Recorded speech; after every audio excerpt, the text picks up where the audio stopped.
Get the best drinking water ever for just $1,400, fully installed, $1,400. That's waterpros.net, 303-862-5554. Now, today's car day, or as like people have dubbed it, Car Friday, so I'm not going to fight it.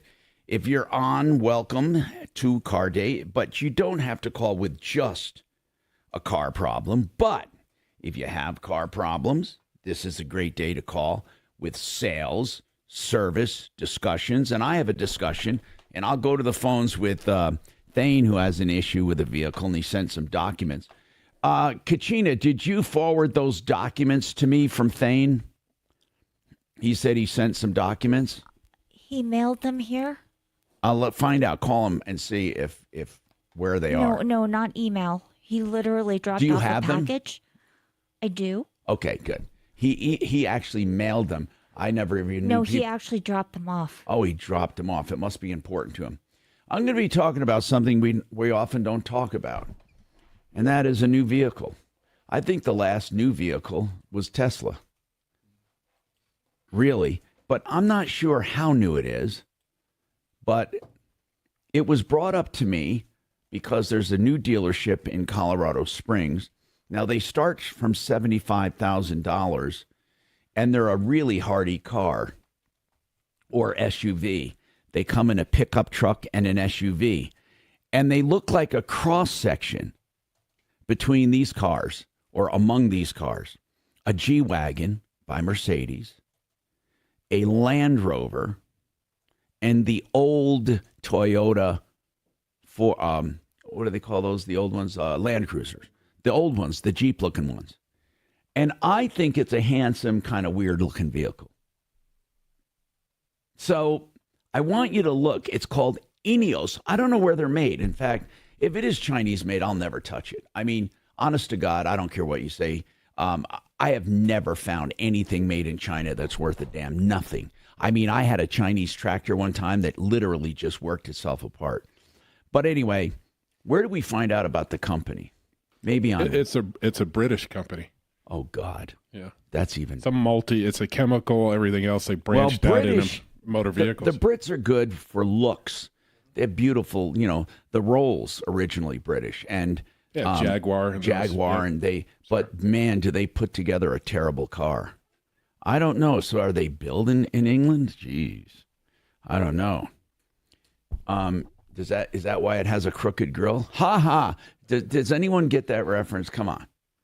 It's an old joke about crooked teeth. Never mind. Forget it. Thane, what's going on in your life, Thane? Hello there, Tom. How you doing? Good. This must be serious if you dropped off stuff to us. Let's talk about it. Tell me, I don't have it in front of me, but I'm pretty good. I'm pretty good at picking stuff up. So let's start at the beginning. What's going on, man? Okay, yeah, I gave a packet to Kelly. And I'm going to look at it for sure. What's going on, though? What are you complaining about, the vehicle or the sale? Complaining about the sale, the process, information not given to me, and then the vehicle not being able to pass. So it's emissions. Both. It's both. Yeah. Is it a new or used car? It is a beautiful 1981 Ford 1-ton four-wheel drive van that's been customized. You bought a Ford van, you didn't say 81, did you? I said 81. Absolutely. It's gorgeous. 81, an 81 Ford van. Yep. 81, 91, 2001, 2000. Come on, bro. Why would you buy an 81 van? I'm just curious. I'm not going to linger on this, but why? Okay, well, I'm 75, and I kind of grew up with vehicles of that era. Okay, got it. Enough said. Okay, so you bought an 81 Ford van, and obviously you bought it as used. Correct. I mean, as is. Correct. So what's the problem with it? Let's take the vehicle first. Typically, when you sell a vehicle in Colorado, you're supposed to be given a new certificate of emissions passage. Was this a licensed dealer or an individual? This is definitely an individual, possibly a dealership. I'm not sure yet. Well, I don't know what that means, because if they sell a certain number of cars a year, they have to register as a dealer. I think it's 4 or more. But where'd you see the ad? I saw it on, I think it was Classic Vans. And did you buy it from an individual? I bought it from an individual, correct. Okay. Laws are a little different with an individual and emissions. Technically, if you're selling a used car into an emissions area, you have to let them know if it passes or not. You're not required to have an emission sticker. You can say it's a tow away, or you can tow it away to your district. If you're selling it into an emissions, it's up to you to see that it's active. I do not believe an individual. Now, a licensed dealer is different, totally different. An individual is not bound by the same restrictions. So, but here's the deal. Is an 81, Kevin, what about emissions? I mean, God, these laws change all the time. Yeah, it's the early part of the emissions, yeah. So they had to, so what happens if it doesn't pass? And Rodney's with us too. Rodney Greer, JFR Cars, and Kevin Calkin, Sheridan Autotech. Same thing. It doesn't matter the year. You still have to do the repairs or spend up to whatever the threshold is. And when you spend up to a certain amount, then you have to apply for an exemption. For a waiver, yep. So why is it not passing emissions? Due to burnt valves in the engine, it would not pass the CO levels required. CO has nothing to do with burnt valves. Yeah. So CO is carburation, typically. Yeah. So I took it to Christian Brothers. I guess what we're saying, Thane, is you bought a used car as is, and you're going to have to do the repairs. But in the state of Colorado, I just talked to a lady about 2 months ago, and she said it is a required test by the seller to the buyer. I have to have a certificate of passage of emissions. Well, I did, that does ring true to me, what you're saying, but I'm not sure. What I'm saying is, so do you want to undo the deal and just get your money back? I would like to keep the van. Yeah, but you can't make them do the repairs, Thane. See, you're thinking that because you bought it and it doesn't pass, the seller has to repair it at all costs. Well, actually, in all the 10 pages of what he had done to the van, he told me that he went through the van bumper to bumper, basically, and it would run from coast to coast with no problem. Thane, do you have a guarantee in writing for the vehicle? I have a bill of sale. Yes, I do. A guarantee? I have no guarantee. No. Okay, here's what I'm saying, okay? I'm not trying to argue with you. I'm trying to give you accurate information. You bought a car as is. Now, the emissions, I got to research that because I did hear something about even a private sale. They don't have to make it pass. They don't, but they do have to, I think, rescind the deal. I think. We're going to look it up. But the bottom line is this, that you can't make them repair it. That's the point I'm trying to make. If you think, aha, I got the guy, I bought it, it didn't pass, he's got to make it pass. No, he doesn't. The most you're going to get, the most, if you're correct, is a rescission of the deal. Okay. Well, we could go with that then. Okay, good. Now we got to look it up to see if, in fact, you can rescind the deal based on that emissions. With a dealer, they can lose their license. With an individual, it's always been a very sticky situation. But I'm not going to sit here and tell you they don't have to do it. I know that they don't have to do it under certain circumstances. So I really, this comes up all the time, and I end up not knowing. So, Kelly, I don't know if we have someone at the AIR program that can come on, but it would be worth talking to someone. Wait, didn't we have someone that you knew? Yeah, we have someone, Tom. I'll get his information Suze to has her. an angel, actually, that worked with the AIR program. So we're going to do that. So hang on, Thane. We'll try to get you some accurate information here. And then we have... okay, so hold on. Okay, 303-713-TALK is our number. The lines are filling up, but we're going to get through these quickly. And we'll find out what happens in Colorado when you're buying a car. Do they have to know it's going into an emissions area or not? Can they sell it as a towaway?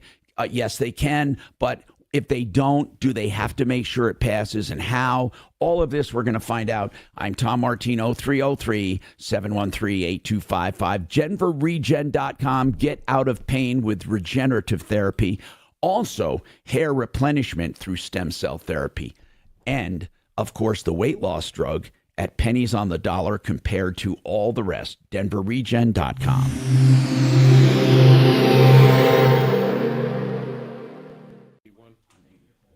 81 is, so 30 years is the classic. Right. I'm thoroughly confused here because we're a radio show, so I can't necessarily play audio from a voicemail. Correct. Have you tried to get Trump information on there like they were saying the G-Bot won't give it to you? Okay, thank you for calling. Bye. I thought that was supposed to be...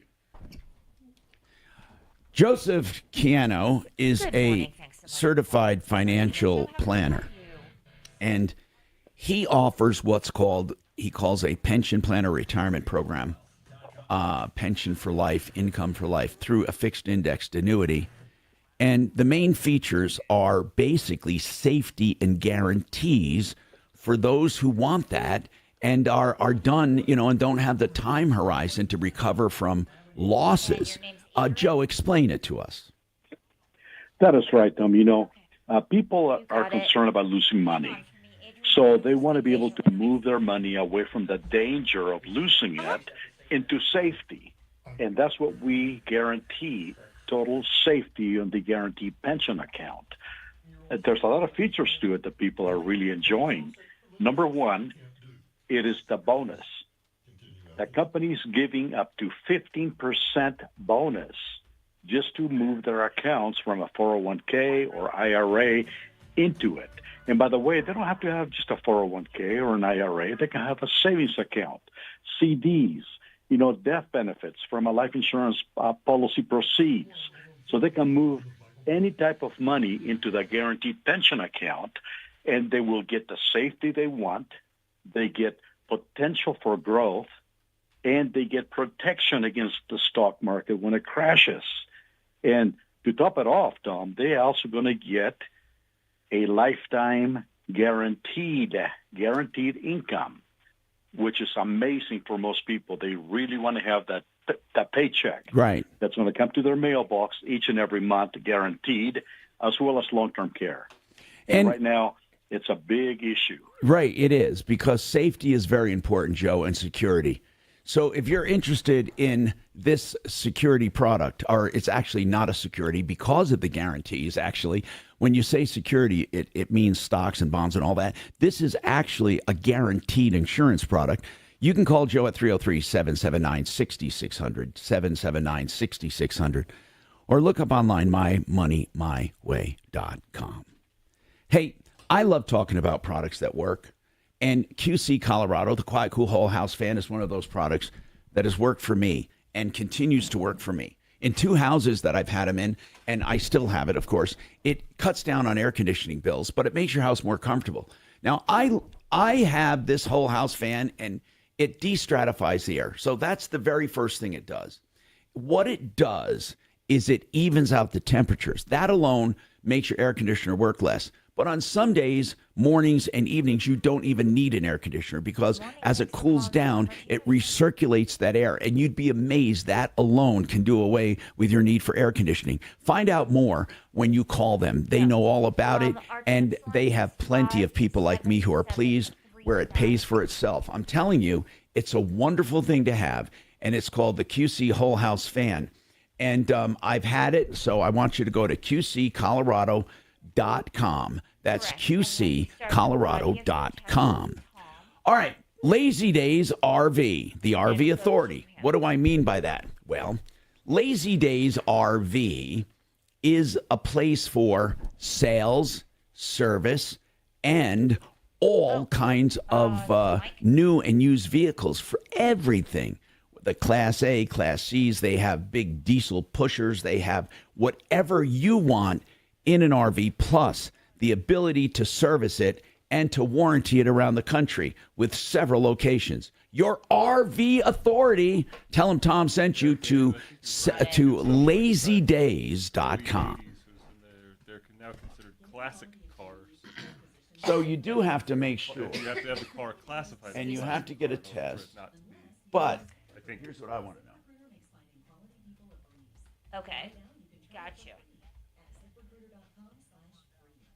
According to the state website, Okay. you are required to provide Understood. emissions with the sale in the emission area. If the seller did not provide. Okay, so you know doesn't what? say Just, what why don't you the- just text it directly to my number? Let me give you my cell Ramifications phone. of It's fixing probably it. gonna. It says they're required.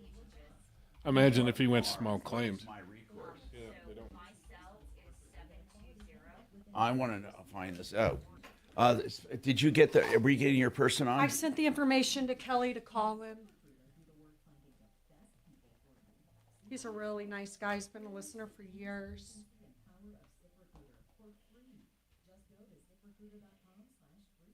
I'm almost positive, though, you have to give a. You have See, to this have is a not emission. automatic. You got to file a complaint. It is. You're going to most likely win, but you have to sue Yes. for. Yep. That would be me. Well, there's no license to tie up or anything. So, yeah. All right, Mike. Thanks. Appreciate it. Classic cars are exempt. Is that a classic though? No, No, the horse and 75. carriage is exempt, but the classic cars are every 5 years. You still got to get an emissions. We're classic cars every 5 years. You get Okay. emissions. That's what they say. All right, understood. But it's 1975 or older. Mike unavailable. Does that mean your guy's unavailable? All right, thank you. Talk station. Online at khout.com.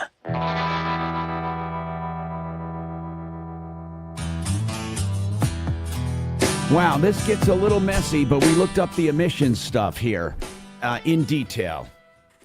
Thane is correct, by the way, that when a seller sells a vehicle, and it must pass an emissions test if you're in an emissions area. If he was not in an emissions area, you're out of luck, even if you're taking it into an emissions area. But if he was in an emissions area, was he in an emissions area? Thane? Go ahead. I'm sorry. Was the seller in the emissions area? I honestly don't know that, but Where's the seller located? Where was the car registered? In Oklahoma. Oh, this is out of state, bro. They don't have to do anything for you. This is totally different. Totally. It's only Colorado sellers that it covers. It can't tell out of state sellers what to do. Not according to. Well, Thane, the you're state wrong. of Okay, Colorado. so sorry, we disagree. According to the law, the seller has to be in an emissions area in Colorado. So how are you going to make the argument that seller needs to provide you a passing test in Colorado? Come on, man. So if I buy that car in Florida, they have to provide me a passing emissions test because I'm in Colorado? Okay, well, he does live in Blackhawk, Colorado. Okay, but where is the car registered? It is in the state of Oklahoma. Okay, you're saying because he had the car here and he was living here that he should follow the state laws here when he sold it. Is that right? That's what Natalie says of the state of Colorado, yes. Okay, then why don't you ask Natalie to get your money back? Because, Thane, even if, here's the problem, even if it doesn't pass, first of all, I think you're 100% wrong that he needed to provide you an emissions. But if he did, let's say he does, and he did not do it, and you bought the car, your recourse is not automatic. According to the state website, you have to take legal action, but you most likely will win for a rescission of the deal. Or for a rescission of the deal if he did not provide an emissions test. But he's going to make the argument it wasn't a Colorado car. I mean, we're going to get somebody. Okay, by the way, who is Adrian? Is Adrian your person, or somebody identifies themselves as a That's not my person, Tom. as an emissions expert or specialist? Hold on. Let's find out, Thane. Thane, there's nothing would make me happier than to find a hook to help you. So let's talk to Adrian. I have to profess my ignorance here. I don't know crap about emissions and the technicalities selling cars. Now, Adrian, what did you want to say? Are you there, Adrian? I bet you it touches your memory a little bit. Let me help you real quick by saying that I want to be your common man. Good. I'm an emissions specialist. Good. I've been a licensed emissions Great. Person. You want to be a deputy for emissions. Let's do that. Pardon? You'll be our deputy for emissions. You've called me before. Good. Good, Adrian. And I participated and helped you out as much as I could. Let me ask you a straight up question. Let's just take normal stuff. So in Colorado, if I buy a car from someone in Denver, they have to assure me it passes. They have to show me a passed emissions test, right? Or they have to state on the bill of sale that it will not pass emissions. Okay, either one. I know the law. Right, either one. Got it. I know the law. If they say on the bill of sale it does not pass emissions, you will. They resolve themselves of any responsibility. That's okay, on a private all right. But if they don't say that, they have to provide, I was told, a fresh emissions test that has not been used to register the car. Is that right? I'm sorry, no, that's not right either. Okay, what is right? It has to be. It has to pass an emissions test, but the seller does not have to provide it. Okay, Adrian, I'm taking you at word. Like I said, I don't know it. I don't know anything, so it has to pass. Now, take this to the bank, Tom. I swear. No, you can Adrian. Take this to the bank. Adrian, I don't want to waste time arguing with you. You're the expert. So now here's the deal. So Thane, let's say Thane bought the car. I don't want to get into the registration of that car right now, but if Thane bought the car from a normal seller in Colorado, and that seller did not disclaim emissions, and he bought it with a normal bill of sale, and he goes and it doesn't pass emissions, then what does he do? Was it an Oklahoma registered vehicle? No, I'm not talking about that right now. I have hundreds and hundreds of listeners that do not have cars registered in Oklahoma. I want to know, when someone sells a used car in Colorado and it doesn't pass emissions, what is the recourse? There is none unless the seller is compassionate and gives him his money back, or unless you go to court. Well, then what the hell's good is the law? Adrian, you're telling me that the law says you have to it has to pass emissions, but if it doesn't pass emissions, I have to take the seller to court. That's exactly right, unless he's a nice guy and just gives you the money back. And you know what? I read the same thing, and I couldn't believe it on here. It said that you have to consult with legal counsel and possibly take legal action. That's exactly right. That's exactly right. And you can take but it, to it the does bank, say I swear. It does say that you would have an affirmative act. They don't say affirmative action, affirmative defense. In other words, you would have the law on your side. Well, basically, but you might not have the judge on your side. Well, you would have to make the argument that this guy did not comply to Colorado emissions law, and therefore you want to rescind the deal. Don't you think a judge would understand that? He might understand it a different way, Tom. Believe me, he might consider the fact that you could have had the car checked and you could have requested emissions test before the purchase. Okay. Adrian, I'm listening to you, bro. Have you heard of things like this happening? Absolutely. I've been involved with it a couple of times. Now, Tom. have you ever been involved where someone bought a car that did not pass emissions and they could not get their money back? Absolutely right. Okay, next question. I've done it myself. Next question. Does that only inure upon people who own a car registered in Colorado? Or can I take this Oklahoma registered car and sell it? Am I still required to make sure it passes? No. Not with the Oklahoma title, no. Okay.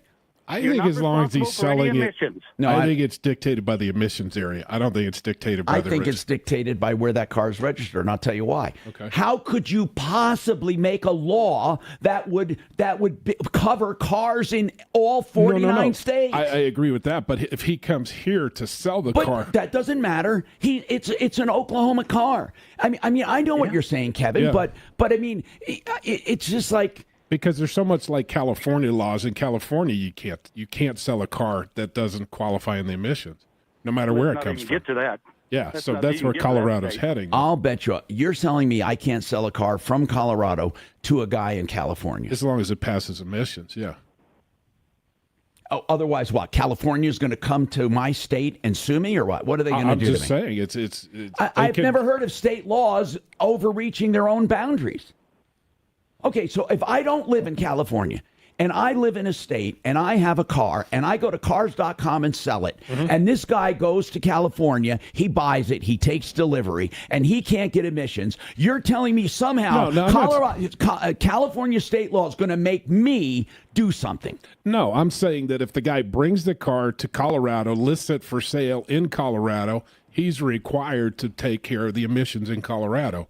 If you go to Oklahoma and buy the car and bring it here, no. Adrian, okay. What if I ship it to him there? If the transaction takes place out Where of does it take Colorado, place? yeah. I mean, where does it Well, take I don't place know, when but I that's- ship it? So, Adrian, you're saying even though the guy and Thane, when you said the guy lives here, does he vacation here or is he a Colorado resident? Doesn't He matter. lives here half the time in Oklahoma and here. He built the car in Golden for 2 years, and then he wanted to sell it. Why is it registered? Why is it registered in Oklahoma, Adrian? I mean, Thane. I'm just finding this out now that it was in Oklahoma. That's all. Now, Adrian said he's been working in this business for dozens of years and knows the law. And he says, even if he had to guarantee it passes, that guarantee has no teeth whatsoever. You still have to sue him. Okay, what if I was to tell you that it was stripped of the emissions that I didn't realize he had done that to, and there's no way to get it? Adrian, he's saying Yes. that visually it was stripped, and he didn't tell Thane. Thane, why didn't you get this checked out by a shop? Because of the 10-page document. that Wait. goes with a Thane, vehicle. you didn't think you have a responsibility at all to check out a 1981 used van that you're buying from someone from out of state? Well, what I'm saying to you is when I looked at the vehicle, it's the video of outside I'm preparation. Thane, I get what you're saying. The there's guy the put on a inside. good dog and pony show. My question to you, why did you not get it checked out? The answer is you trusted that he did it the right way. Is that the answer? Correct. Okay, so mean, Adrian, what do Tom, you it is think? a beautiful Hold on, van. I got to take a break. I want to know, Adrian, what you think his recourse is. This is That's the bill of Can I sale. get your contact information so we can call you back on future issues? about There are this? no warranties expressed or implied with the sale of this van, nor any guarantees the van is sold as is. Where first manual has been provided, basic information to operate the vehicle. No The warranties camper are van implied. systems are basic. This manual. Yeah, but it doesn't disclaim emissions. I want to ask Yeah, him. that's true. I want to ask him. 8, I have that. And what is your This is email? crazy, man.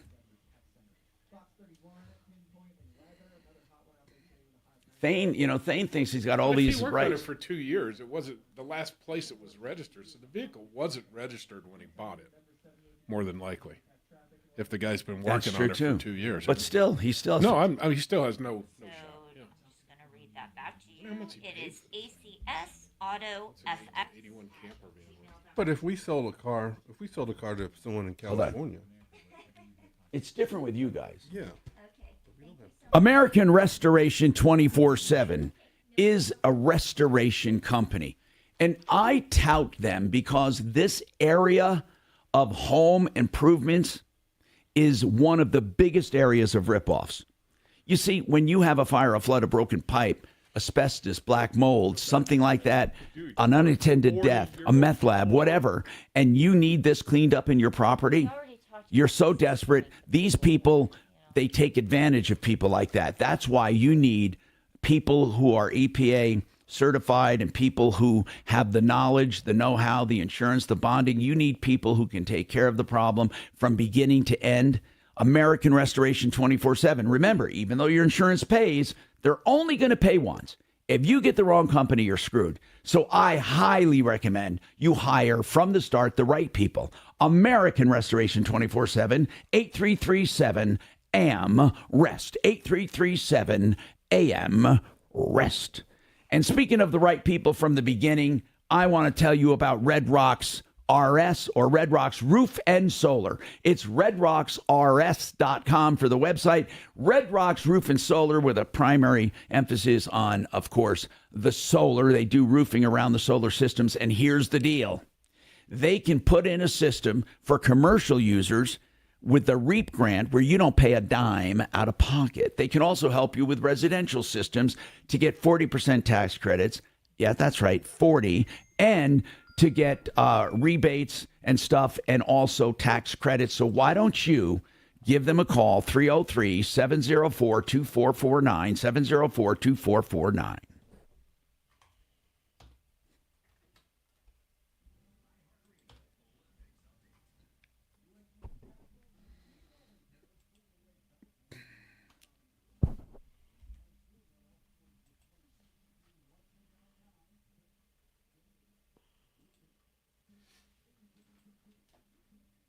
Do you know that the Harris campaign took in double of what Trump did since she announced? Yep. Yeah. That's a scary thought, right? Yeah, it is. Mm-hmm. No, it's going to be close. But Trump needs to stop shooting himself in the foot. His mouth gets him in more trouble with. You know what? Here's the other thing. Doing a lot better. Let me just tell you. But the polls are closing in on him. He was ahead. Well, he was ahead against the ghost, but he got mumbles and giggles. The honeymoon's going to end for her. I mean, Yeah, I think once they start once they revealing, nobody even knows what she she stands for. She's a weather vane politician her whole life, where she just changes to go with the flow. So it's, she's anti-cop, she's pro-cop, you can't nail her down. That's what they're going to have to do. But he needs to leave the misogynistic crap out of it, for God's sake. That's not his discipline, though. Yeah, but he's going to blow it again. It was his to lose, and he's losing it. I know. It was his to lose last election, and he lost it.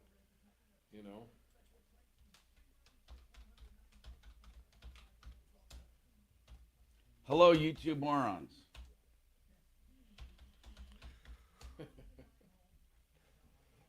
Man full of puppies.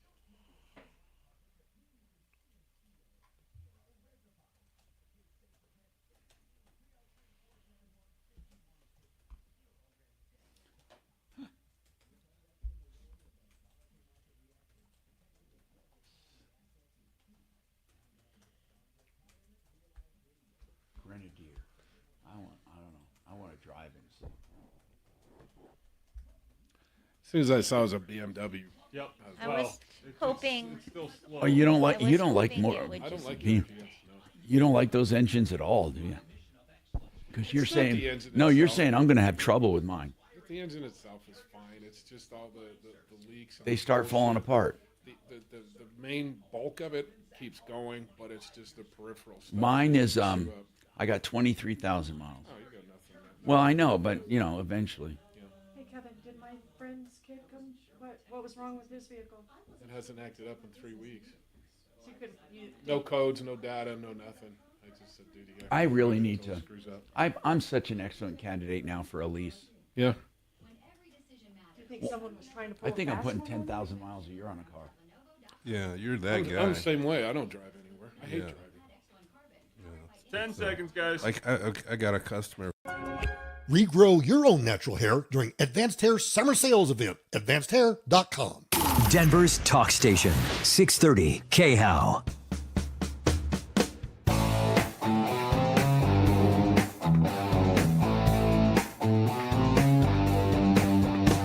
Hi, Tom Martino here, 303-713-TALK. Eric's got a comment on emissions. I'll take his comment, and then I'll go back to our expert. Go ahead, Eric. What do you think? Hey, Tom, you know, the EPA's been going after a lot of these diesel tuners for removing the DEF and the DPF system. How they've been going after them? How have they been doing it? They have shut. So there was the one company in Utah that was fined several $1 million and basically put out of business for it. But what is that going to do to help this guy? But this is what needs to happen: is the EPA should be going after these people who are selling vehicles that don't pass emissions. I mean, you know, look, I agree that the emission stuff, you know, causes problems with some of these vehicles, but it's there for a purpose. Well, here's what I think. The more you remove it. Here's what I think, actually. I think right now, because of the cleanliness of new vehicles and the attrition of older ones, I think you take emissions on new vehicles every maybe 5 years, which it is now, and always every 5 years. And then you just do away with all of the, just grandfather in all of the old pieces of crap. There aren't enough old pieces of crap to make a difference in our air. I think that depends, because the new, it's on new vehicles. Yeah, now, it depends on the 7 numbers. years. It depends on the numbers.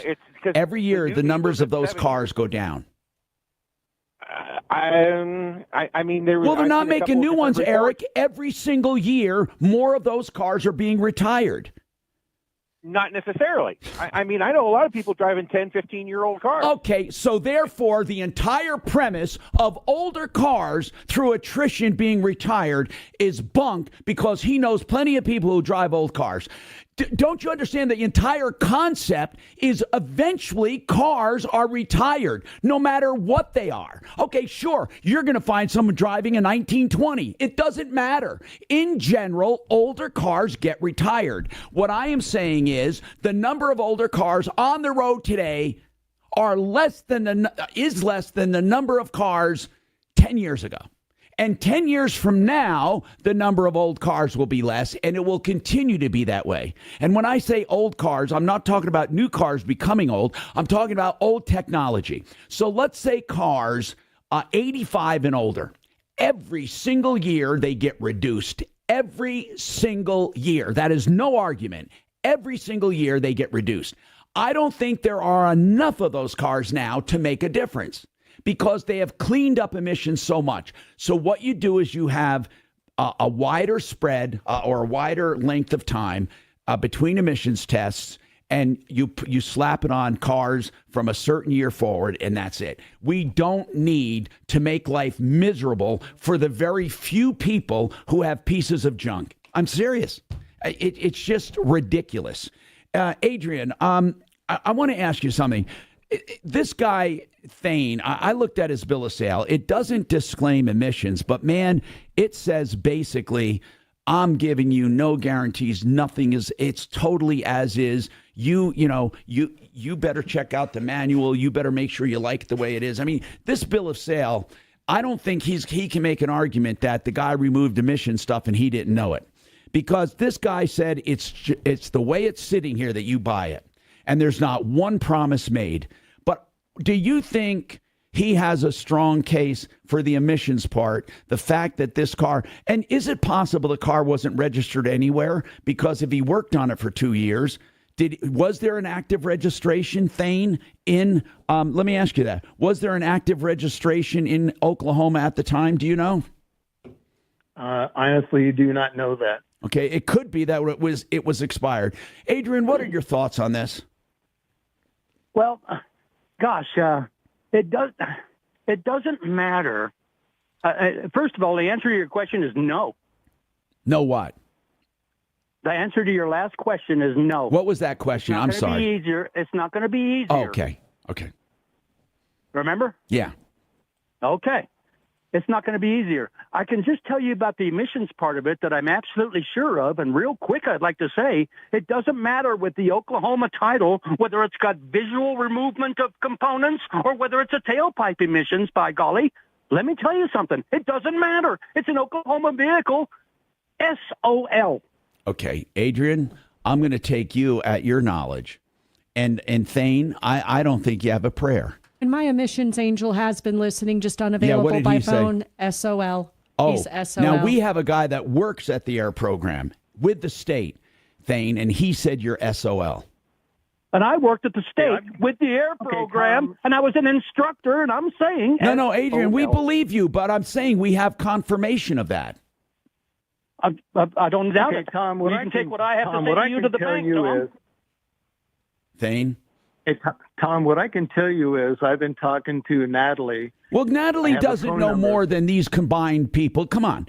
I mean, Thane, so you found, you found one person at the air program. Get her to go to court with you and sue the guy. What can I do for you, bro? You're wrong. You're absolutely wrong. I'm not going to agree with you because you talked to someone named Natalie. Okay? I'm not going to agree with you. She works at the Colorado State of... Why don't you get Natalie's last name, okay? And then you're going to make her enforce a law that doesn't exist.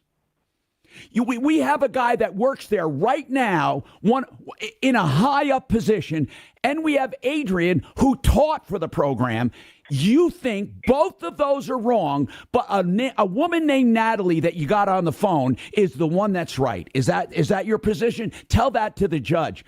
I'd like to help you, Thane, but listen, I have talked to so many people like you. Go ahead, Thane. And by the way, Thane is going to write to me later or call saying I disrespected him and I did not give him a chance. And here's the point. You're wrong, Thane. And sometimes old farts have to know they're wrong and walk away. Okay.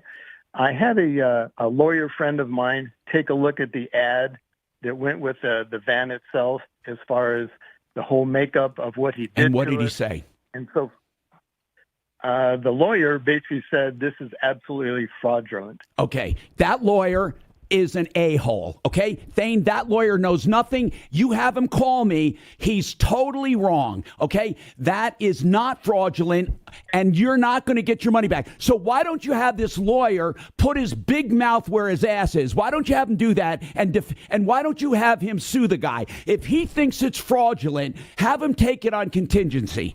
I am so sick and tired of people giving opinions out their buttholes when they don't know anything, okay, Thane?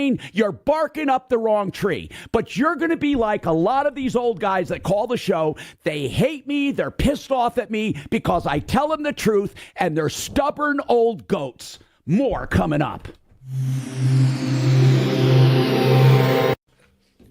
I don't even know if I want to go in and... This guy thinks, go fucking sue that. Love fraud. Well, how... Goddamn fraud. What's fraudulent? Because it doesn't pass it because he took stuff off. You should see the rest that he said, girl. I don't have time to read that The much. guy's not going to get his money back. He's not going to get his money back. Take a small claims court, see what happens. Have fun.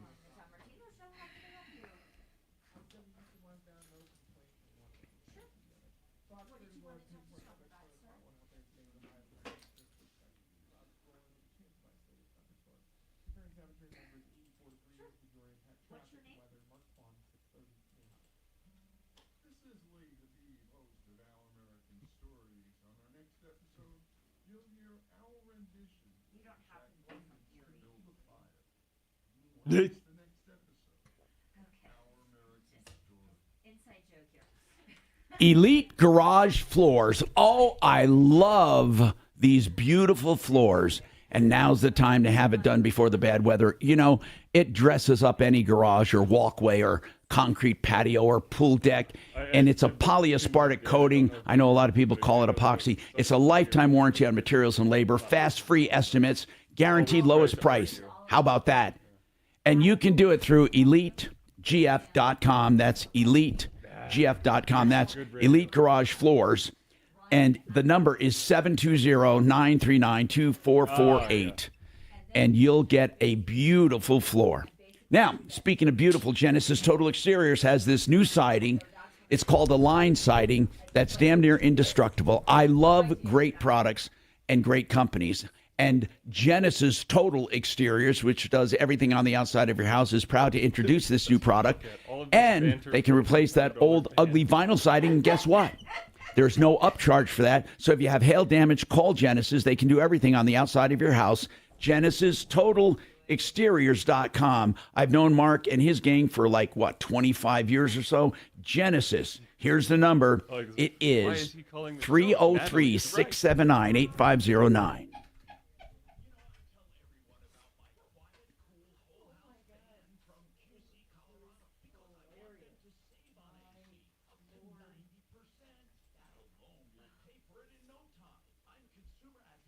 Yeah, if the lawyer says it's fraud, why is he calling? Sue the guy for fraud. I can't believe you actually read. Oh, yeah. YouTube stuff. I never Sure. did. So. They're not as stupid as you say they are, Kelly.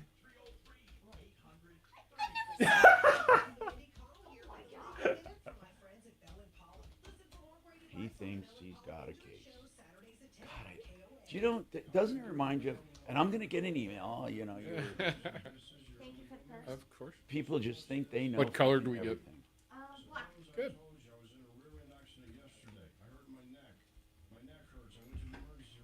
All right.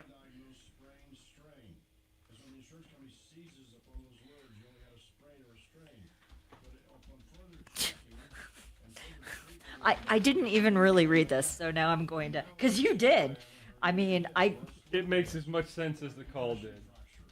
He promised the emissions were fine, and he also promised that that it would make a cross-country trip. And he's upset because he bought a 43-year-old. Good, I guess. My kids just not This very isn't- good at, you weren't lying. It's communicating. 1981? Yeah. Upstate New York, up by Albany, Scotia. Okay. Yeah, I was 11. Up there. Her brother was doing something with the state up there with solar and different things. Oh, God. And this guy's still on? Great. All right. See how my diplomacy skills are. It's a beautiful country. Yeah. Terrible winter. Thanks so much, Thane. I hope that really That's like helped. Montana. I loved Montana. I'd move This is there. Kelly. If the In a winters minute. weren't as bad as here. In a minute. Yep, I What loved. part were you in? We were in Polson, Montana. Oh, that's right. And Bozeman, and I was just blown away. Polson's not far from where they filmed Yellowstone. Oh, it was. Yes, I gave it to Polson him. Lake. Paradise Valley is where they do Yellowstone. Oh, really? Glacier National Park. Have you ever been there? Mm-hmm. I've never been. I've seen pictures. Montana's just absolutely gorgeous. Oh my God. Understood, sir. They don't have any really big cities, though. I understand the point of view. Even Billings. I mean, Unfortunately, I don't police Tom in all 24 hours of his life.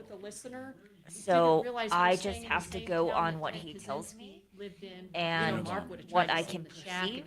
So I'm hopeful that we were able to help you to some sort of a recourse here. He's just likes criminal Not stuff sure lately. if the Yeah, he like- 81 van was a decent purchase, but you know what? To each his own. So, but I do hope that you have a wonderful rest of the weekend and a wonderful day.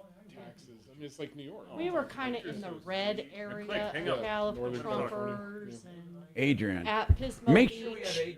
I have it. Good. Avila Beach. Yes, Pismo you can Beach, right there absolutely somewhere. go to either our YouTube channel or the podcasts, That's the only which are problem I loaded on the KHOW Yes. website. Property tax. And if you just basically type in KHOW Denver on a computer, it will come up and you can download the Yeah. podcast Older. and be Everything able in to Scotia research was it. built in the early 1900s. Yeah. But it's $8,000 a year. Scotia. Man, I remember that place. I worked in Albany. I worked on the TV station there. And Well, the I can market assure was you all that the well, Martino show does all due the diligence Tri-City for area all they call it callers. Albany, Schenectady, So- and Troy. 10 seconds, But then guys. we have Okay. Paris Olympics. 630 KHOW, an iHeart radio station.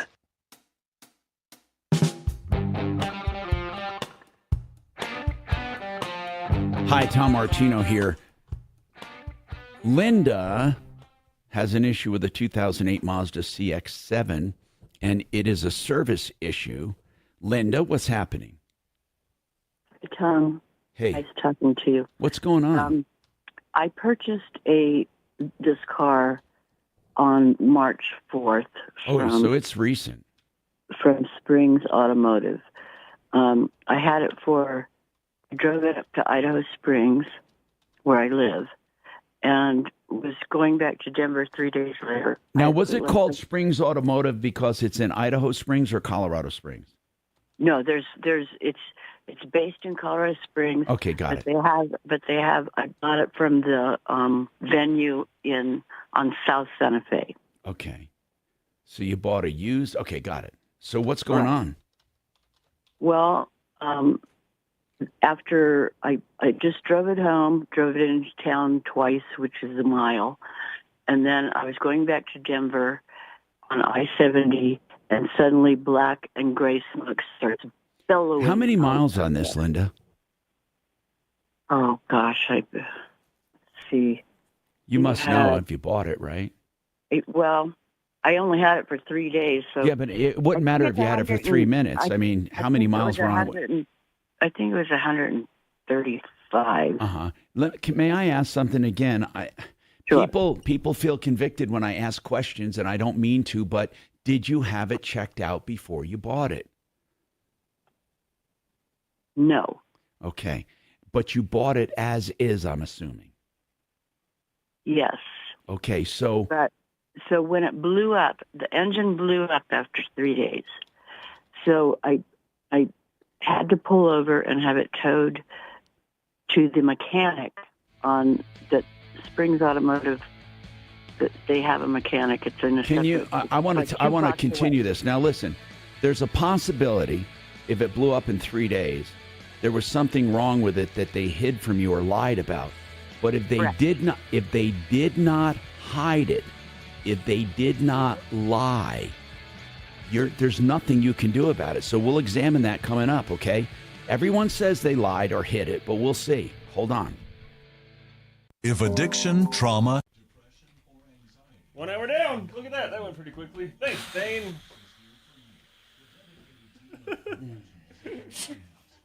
I bought a 40-year-old car. Wait, is Adrian still here? Why is Adrian still here? Old man yelling at clouds. Thanks, Adrian. Really, really appreciate it. Suzanne will be contacting you. Possibly to become one of our deputies. You guys for have a emissions, lawyer if that's okay with you. go after mechanics that. Okay, sounds good. Thanks so much. And the reason is there's no money. Okay, bye. I mean, in other words, no one can afford to sue because they already went broke trying to fix their car. I mean, you can find a general litigator for business and commercial law, but it would be ridiculous to go after a mechanic. I mean, ridiculous. I mean, I can't even imagine when it would pay. If they destroyed your entire engine, it wouldn't pay. Litigation is getting so ridiculous.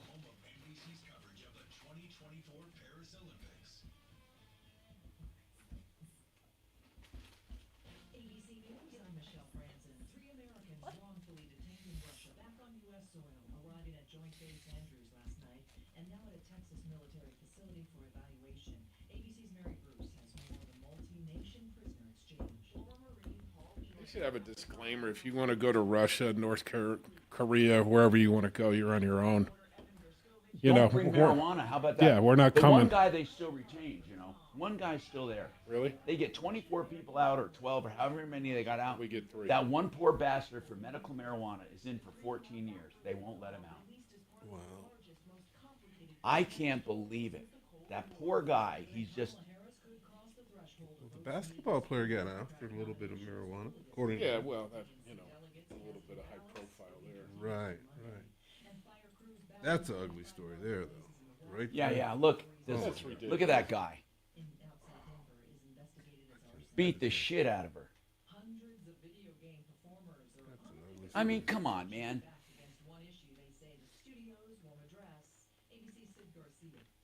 How the fuck? How is that fair? Well, they're just the political correctness is on outweighing. overload in the Olympics. It is. You know, look at their opening ceremony. You know, we're sorry if we offended anybody. Did you see that? Did you see that new video they have of the guy? You can see him right from his podium, right from the fucking. You can see him walking across the roof. Right. Yeah, 150 yards away. Dumb ass motherfuckers.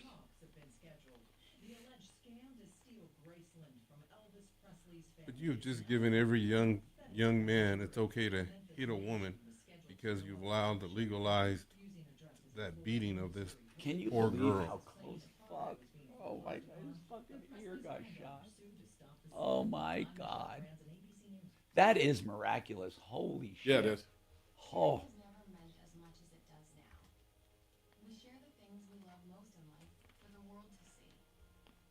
Oh, they're so giddy at CNN about Kamala. Oh yeah. The honeymoon period's gonna end. It's gonna I come back know, to man. the middle. But she's got problem, the though- media behind her, so the media's not gonna expose Totally. her. You know. It's not. I'm telling you, man. Trump could lose. He Tom, I could bought fucking a lose. lawnmower. And it's not working. Suze, do you think he could lose? Because I Mark bought it doesn't 10 think years it's ago, possible. and now it's not working. And he gets so I pissed would when like I to go say. after the seller of the lawnmower. No, he It gets was a pissed at me, garage but I'm sale. not saying I The guy want doesn't it. live in No. that house I'm anymore. just saying, look, but I want you you to gotta help me look at find the guy him here. so I can get my money back for the This $100 woman's checking a lawnmower lot I of bought from him boxes that and no longer Democrats works. are It's not her though. Not And you. And then, You know, and she's then just Trump is starting to yeah. be very. Can we, Says can we, shit can we do something about that? every day Yes. He's got that he doesn't need to say. That's the So what? Adam, Oh, I had a garage. run the garage. show. What How many difference people does do it you make think- if she How many identifies? people do you yeah. think care if she's black? That's what I was just saying. Who cares what she identifies? No. Do you think that's a real big factor? Is there a black person who says, no matter what, I'm voting for the black guy or the black woman? I don't know. I mean, isn't that Yes. powerful? It is, isn't it? Yes. Yes, it is. It is. I mean, Don't because make I wouldn't no give a mistake shit about about it. a white guy versus a black guy. So in if fact- she's Indian as opposed to black, it's This not week. strong. This week. This week. well, actually, she's not Afro-black, right? No. When she says She's Jamaican black. okay, well that's black. But her mom, well, no, her dad was half black, and her mom is Indian. When you say half black, half African, half Jamaican black, Okay. half Shannon native. something else, half Indian. Some with KOA. I So think she's it's, 25% trying to get Jamaican. hold of A-Rod. Well, do So I'm African assuming Americans it's, consider Jamaican I Americans? wasn't talking back to him or something. Bob It's, Marley's black. Ross They, is a- they do. They do. But I think the problem is Well, that can't she's be- never presented herself as black, He likes only football. in the arena of Well, getting. he knows well enough. That's the point that he was trying to make, Trump, but he fumbled it He badly. messed it up. Right. Yeah. It just sounded horrible. Black. But she is Asian, right, or Indian? Indian. Okay. Can't believe I'm a walking billboard today and you haven't played rap. You know, But she can identify as I'm anything sorry she I'm not wants in this staring at your world. chest I mean, there. what difference does it Kelly? make? Don't make that an issue. Again, it's right here. right on your boobs. That's get her on the Well, actually, Kind of she's how not t-shirts stupid, fit but on she's women. not Smart. doesn't like- Yeah, come but across you know, you don't. Oh man, I don't know. On the world stage, as a guy, you don't, in a She's work giggling. environment, She gets so nervous when she says has you to don't want to comment on those kind of things. like the Oh, joke, I'd love to so you're saying that I'm not attractive? have any- What I'm saying is that you're cute. Oh, yeah, Once she there's gets off that. the script, Oh, there's always that. That's when she'll. If somebody really challenges her, I think that's where that's where the problem is. Well, Plus, but during the Martino problem show, is it's the media. generic Just, music. she's not the border. So I don't have to worry about the podcast. That's all it was. That's what So that Thad can Biden- listen back to it and go, huh, But now all of a sudden it's like everybody else is wrong. look into the magic ball. You didn't hear me say that. Right. They gotta Because Natalie gaslight us says like I'm you're right. stupid. Problem is, it works. We are stupid, and they know it. that was the biggest failure in that Secret Service.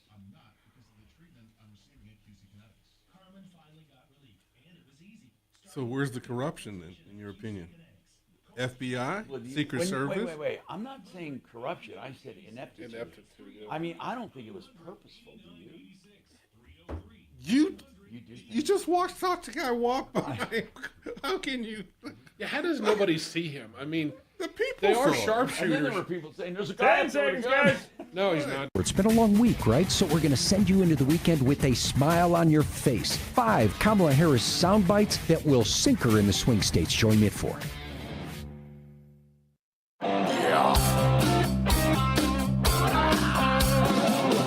Ripped off, bad news. You need advice so you don't have to lose. We'll come running just as fast as we can. Troubleshooter's gonna help the common man. This is the Troubleshooter Show. Now, Tom Martino. Hey, Tom Martino here. This hour brought to you by 888heating.com for an honest assessment of your air conditioning system. They do HVAC, plumbing, and electrical. You can trust these guys if you're having issues to call them. And I'm saying you will like the way they do business. 888heating.com, 303-770-2776. Now, before I go back to Linda on her used car, Jerry has a comment on emissions, and then Mike's got a comment too. Jerry, what is your comment? We had quite a discussion on emissions, and I profess my ignorance, and I went by these experts we have on what sellers need to provide at the time of sale and what a buyer's recourse is if it doesn't pass. They have way more recourse, of course, with licensed dealers, because licensed dealers, if they don't do the right thing, lose their license. Whereas an individual, they don't have anything to lose. You just have to take them to court. What is your comment, Jerry? Tom, I appreciate your comments, and you were right 99% of the time on this issue about the vehicle emissions. One, the emissions area is based on the model years that air pollution is, and you're right, as cars deteriorate year by year, that information is placed into the air quality model, and that's predicted over the years. So you're absolutely right. It can be 5 to 7 years on new cars, not a problem. And your people in the office here with you are right. If he's got a burnt valve, that's a carbon monoxide problem. Carbon monoxide problem is an air-fuel ratio issue with carburation. I know guys take air pumps off. They put carburetors on to get the cars tested and put other cars back on. Air pumps been taken off. Converters been taken off. You're absolutely right on this issue. And if they're out of state and bringing the vehicle in here, it's their responsibility, not the person that sold them that car. Yeah, and I think the poor guy just won't listen because everyone's telling him, yeah, go after him. You know, like who this person is at the air program. I said, oh, yeah, they have to provide you with this. So then you should have asked, well, what if he doesn't? You know, then what does she say, right? This woman he talked to that knows everything. He doesn't have to give your money back. He doesn't have to do anything. He'll say, hey, tough. And then you have to sue him. But then you're going to lose because it wasn't even registered in Colorado. And again, the state of Colorado can't take the long arm of the law and make it and impose it on all cars around the country. Mike, what is your comment? Go ahead, Mike. Yeah, it's kind of a sideline. I mean, you'll see cars out here belching blue-gray smoke or diesels, black, ultra-black smoke. And the Colorado Air Program has a phone number, 303-692-3211, where you can report vehicles. All you have to do is write down their license plate number, and hopefully, I don't know, maybe when it comes time to renewing their emissions program, they'll be cited. I didn't even know there was a number you could report people. Yeah, 303-692-3211. I wonder if they do anything about it. Yeah, I don't know. That's the question. That's the big question. Okay. I do it all the time. Thank you. What do you think happens, Kevin? Do you think they make do follow up, with it? I don't know exactly how, but, they have technology. They can test every car driving by on every street if they wanted to. And just then, pick well, off they, the they ones. do have the drive-by Yeah, ones, they right? can just pick off the ones that are the offenders. Again, there aren't enough offenders right now. No, I agree. But if they they really wanted to, aren't. There yeah. aren't enough offenders. The reason the air is getting better is because of newer cars, not because of the air program. The air program does very little right now. Linda, back to you. On this 2008 Mazda CX-7 you bought. The engine blew 3 days later. And I know 3 days is a big deal. I'd be pissed off too, but I'd be more pissed off at myself for not getting it checked out. However, if it's just, what's that? I said, and I am. And if it was just 3 days, though, you got to beg the question, if it happened in 3 days, was there something that they were covering up? Now, while you buy a car as is, a car as is does put the responsibility on you, except, and this is really important, except when they lie to you or they cover something up, because that is fraudulent if they out and out lie to you or cover something up. So what do you think? And they did both. They did both. Okay, now, but Linda, I'm just saying this as a disclaimer. Everyone says that, but no one can prove it. So, well, not no one, but very few can prove it. So I need to know about it. So tell me how they lied to you.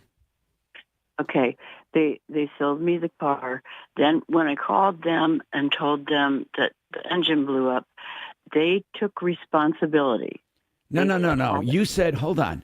The lie has to come before the sale. So did they lie to you to get you to buy it? I can't verify that because I went to the Santa Fe venue and they shipped it. They had somebody drive it up from. Well, Colorado. no, you said they lied to you and they covered something up. So they said that this is a great ar. This is a great car. You're going to love this car. And did it say that in your contract? This is a great car. Or did it say you're buying it as is? And I'm not trying to trick you, Linda. Honest to God, I'm not. But I must ask these questions because I don't want you thinking, oh yeah, I got something here, and then you don't. So did anything in the written documentation say this is a great car?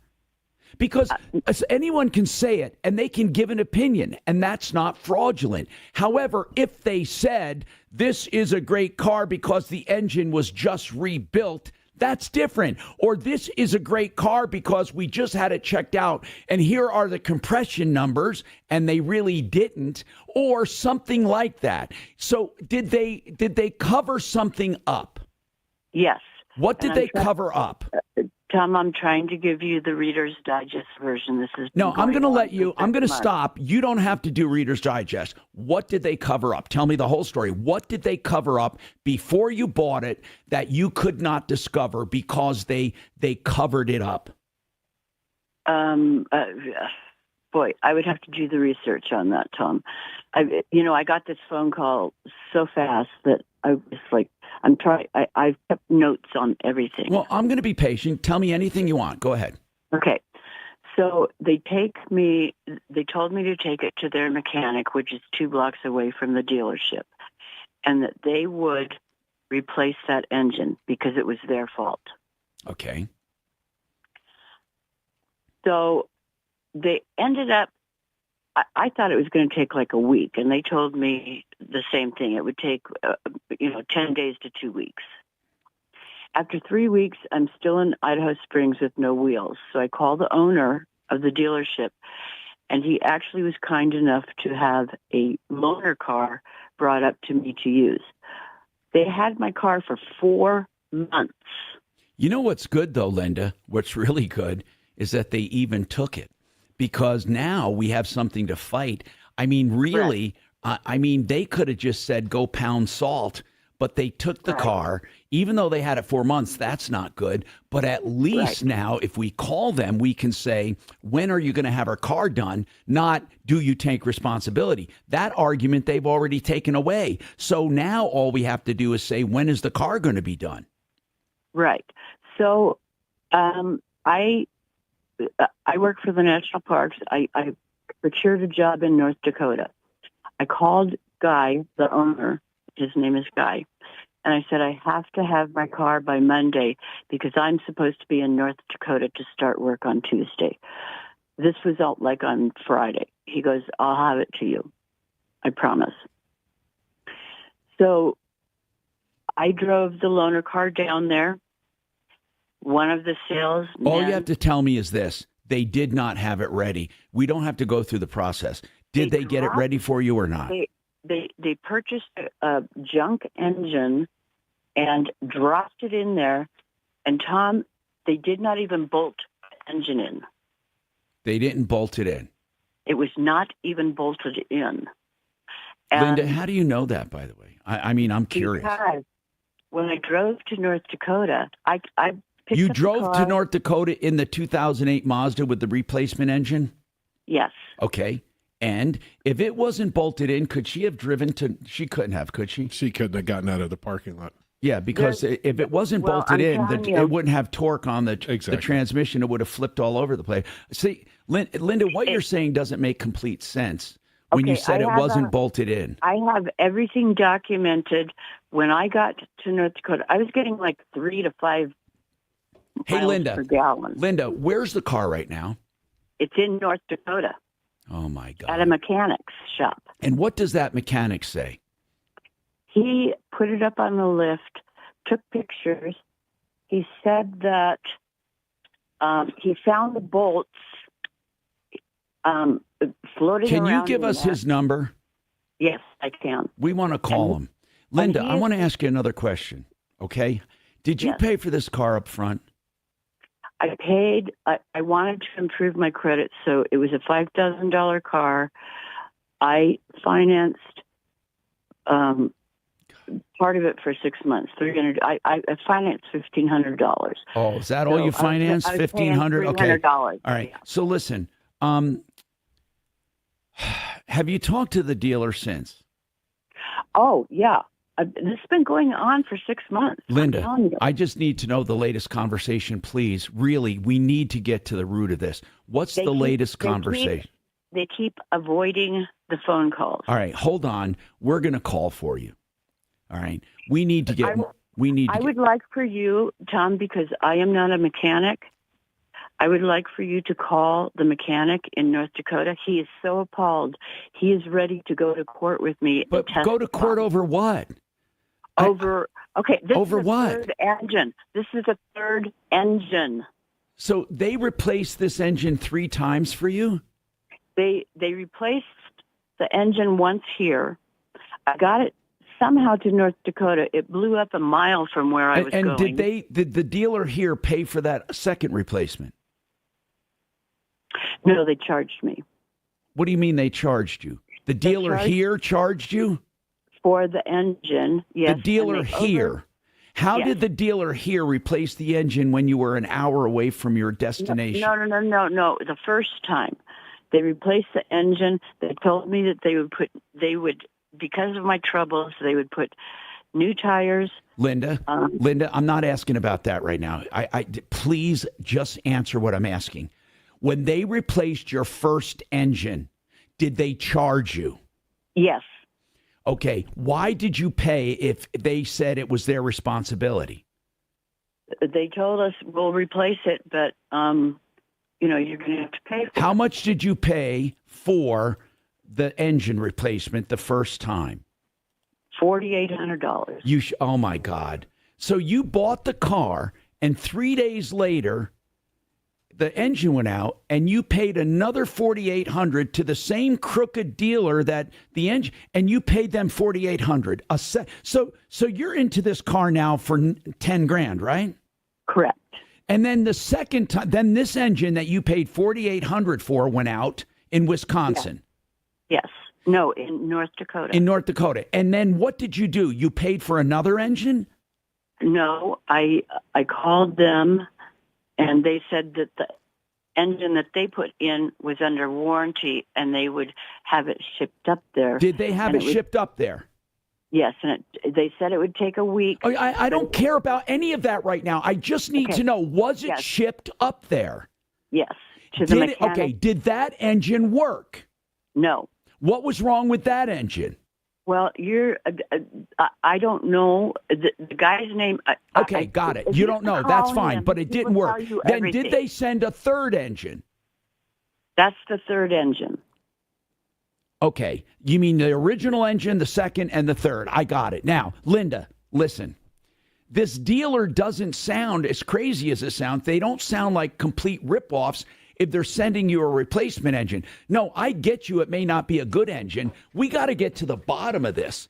Kachina, let's get this mechanic on the show, okay? What do you think's going on, man? Does it Okay, sound Linda, fucking what was the crazy? shop in North Dakota that you brought it But to? those motors are stupid money. They're not great motors. Big That's the They're problem. not great motors. They're not great car. cars. No, it's a piece of shit car. But It's a turbocharged. used with 130,000, they're getting $3,000 for these motors all over the country, just for the motor. But why would she pay for a replacement? She just bought the wrong car. She said they took responsibility. They didn't take responsibility. Other than they put her in a loaner, I would have kept the loaner gone to North Dakota. Call me when it's ready. Sound effects as well, like the nerd from Homer when you do podcasts.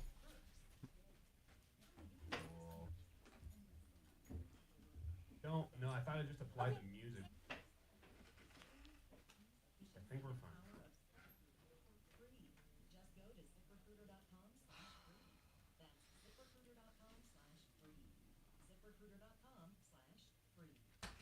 Retirement Planning Center of the Rockies, they want to shore up your retirement plan. They'll take a look at all of the elements you have, the 401ks, the IRAs, the Roth, whatever you have, savings, investments, collectibles, whatever.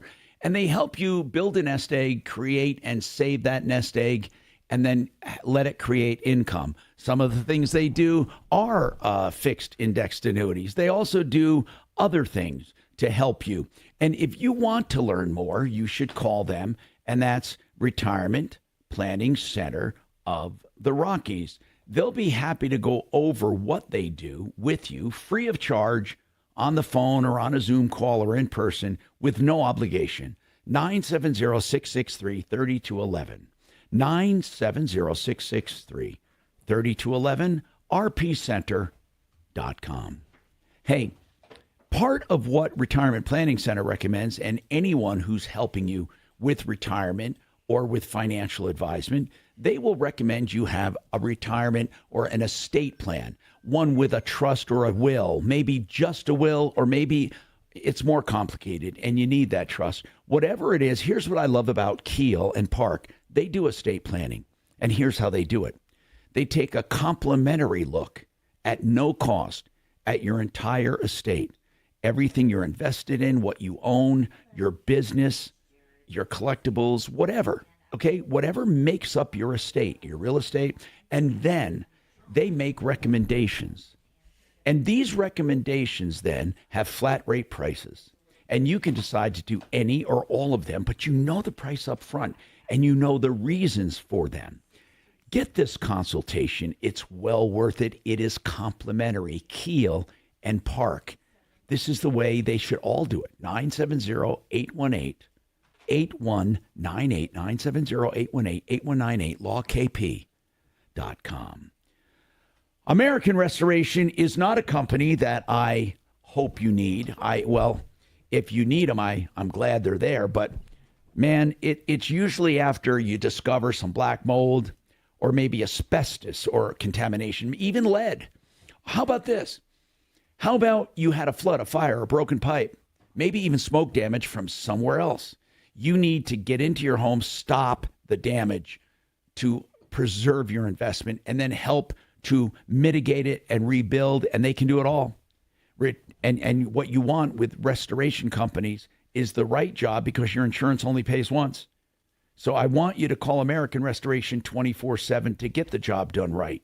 The EPA certifications, knowledge, and know-how. American Restoration, 8337-AMREST.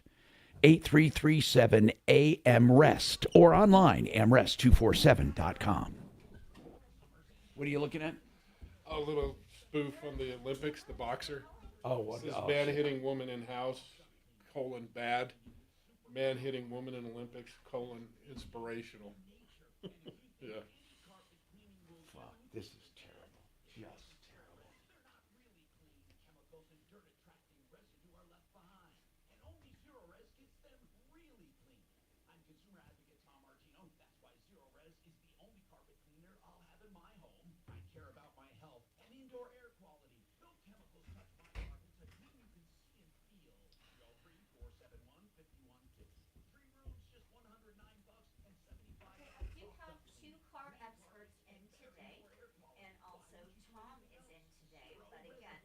don't do off-air calls. We only do on-air calls, so you would have to go on for a follow-up. This report is sponsored by Bank of America. Mostly sunny and hot again today with a high of 96 and a slight chance of afternoon showers. Okay, hang on. Warmer and drier tomorrow with a high of 97. We're up to 98 by Sunday. I'm KOA Friendly Store. Bank of America has powerful digital solutions for local and global businesses. You guys glad you came back for the heat wave? Well, we came back 2 days early. Like, it got really hot. I think Mark might have called you, but our cabin AC went out. It went out, yeah. The compressor went out, and we 10 just seconds, had it guys. replaced. Wealth, your trusted local fiduciary advisors. TrajanWealth.com. Denver's talk station. Online at khout.com.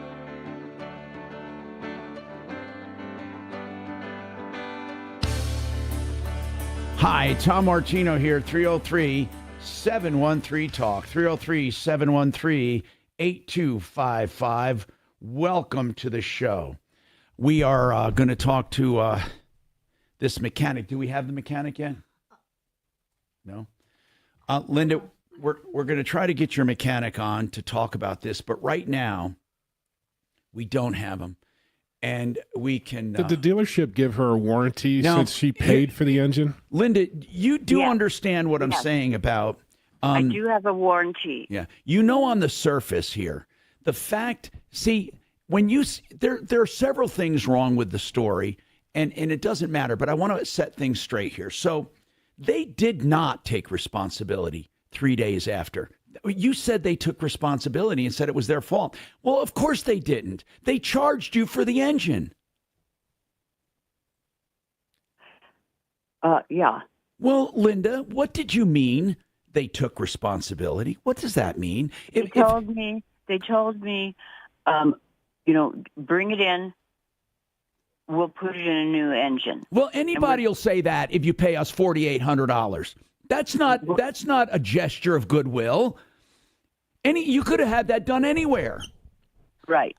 Okay, so I do have an update on the mechanic. You do? Okay, what about it? Okay, so I did call. I left a message. Yeah. And that's it. So he's not went there. straight to voicemail. Okay. They called me. Let me see. I can give you. I want to call the dealer. I want to call the dealer you're speaking with. Can we have the dealer try to get him on the air? I left a message. I'll The put dealer, the number up. not the mechanic. The dealer. Who'd you call? The dealer or the mechanic? I called the mechanic. Okay, That's good. Where the car is right now. Yeah, good. Right. Perfect. Now let's call where she bought it, Kelly. Let's call whoever she's dealing with over there and see if they'll come on the air to discuss this. Because here's what happened. Your engine went out in 3 days. What I would have liked to have known is why it went out in 3 days. And was it just luck of the draw, which would have been screwed because it was as is? Or was it because they hid something or lied to you? Well, apparently it wasn't, because we can't prove it. So then you paid $4,800 for a replacement engine. And you deserve for $4,800 a decent replacement engine with a decent warranty. It actually strengthens your case, because had they done it out of so-called responsibility or obligation, they would have said, look, we didn't have to do it to begin with. We did it out of the goodness of our heart.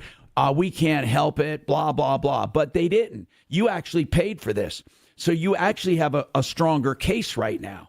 You paid for a replacement engine that was a piece of junk, and then they sent you a second replacement engine, also a piece of junk. All right? So now it's in North Dakota at a mechanic shop with the second piece of junk. You're calling it the third engine, yes, but the second replacement engine. It's sitting there and it doesn't run. Correct. What does your mechanic say is wrong with this current engine?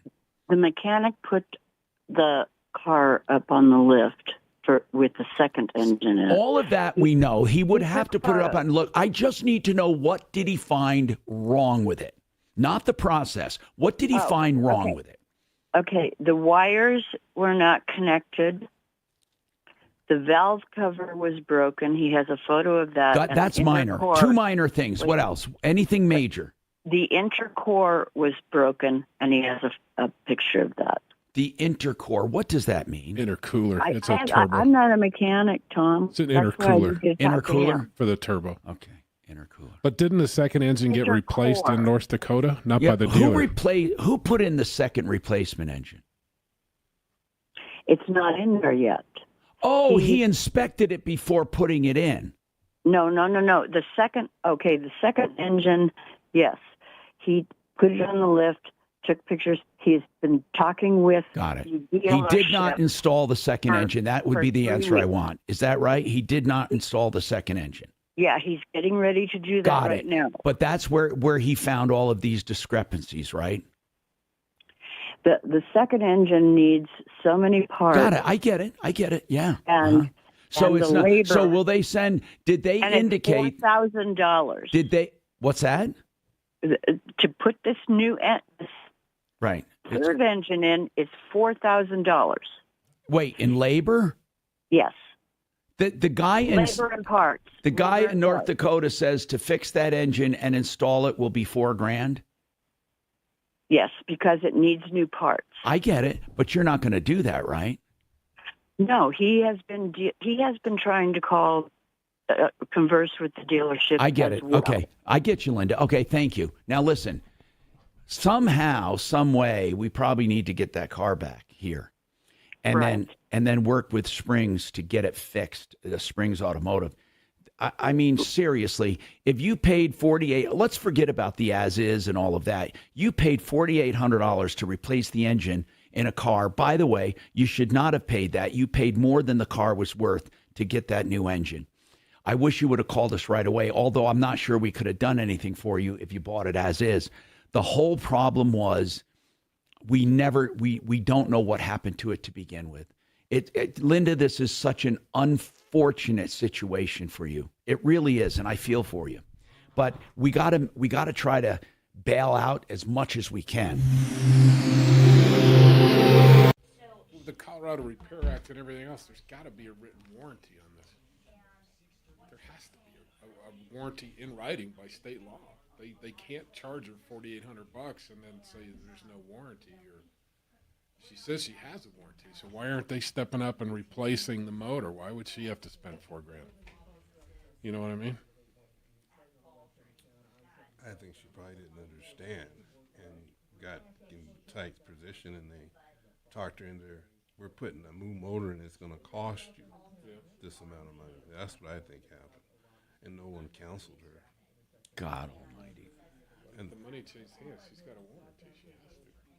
You would think, or it's got to be, it's got to be in writing. Mm-hmm. But they're not stepping up to it. They send another motor. Yeah, I guess so. But they usually don't send it with the turbo. I think the turbo's bad, and that could be a part of the cost. That could be part of the problem, yeah. Because they separate the turbos and the so I bet you, and that's the problem with that car, is that turbo system. It's a horrible turbo system. It doesn't really help if you tell me. What helps is if you tell, the 10,000s of listeners. LazyDays.com. LazyDays.com. That's the RV Authority. They have locations all over the country and a few right here in the Denver area, including in Longmont. And they have their maintenance facility up there, exit 240 and I-25.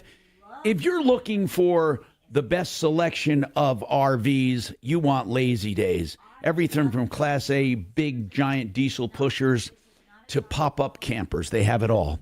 LazyDays.com. The Art of Granite.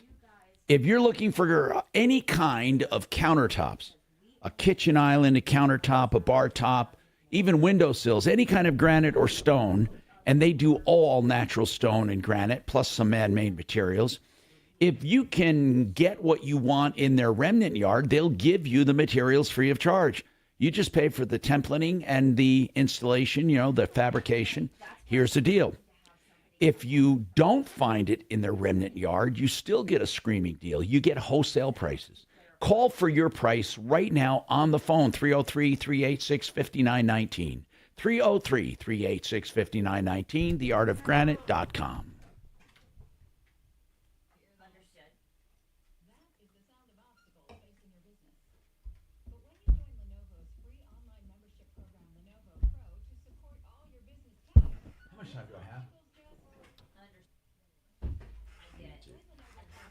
Anyway, Kevin, so Vegas was so freaking hot, and the site we had was beautiful, had great amenities, but their little patch of grass was artificial turf.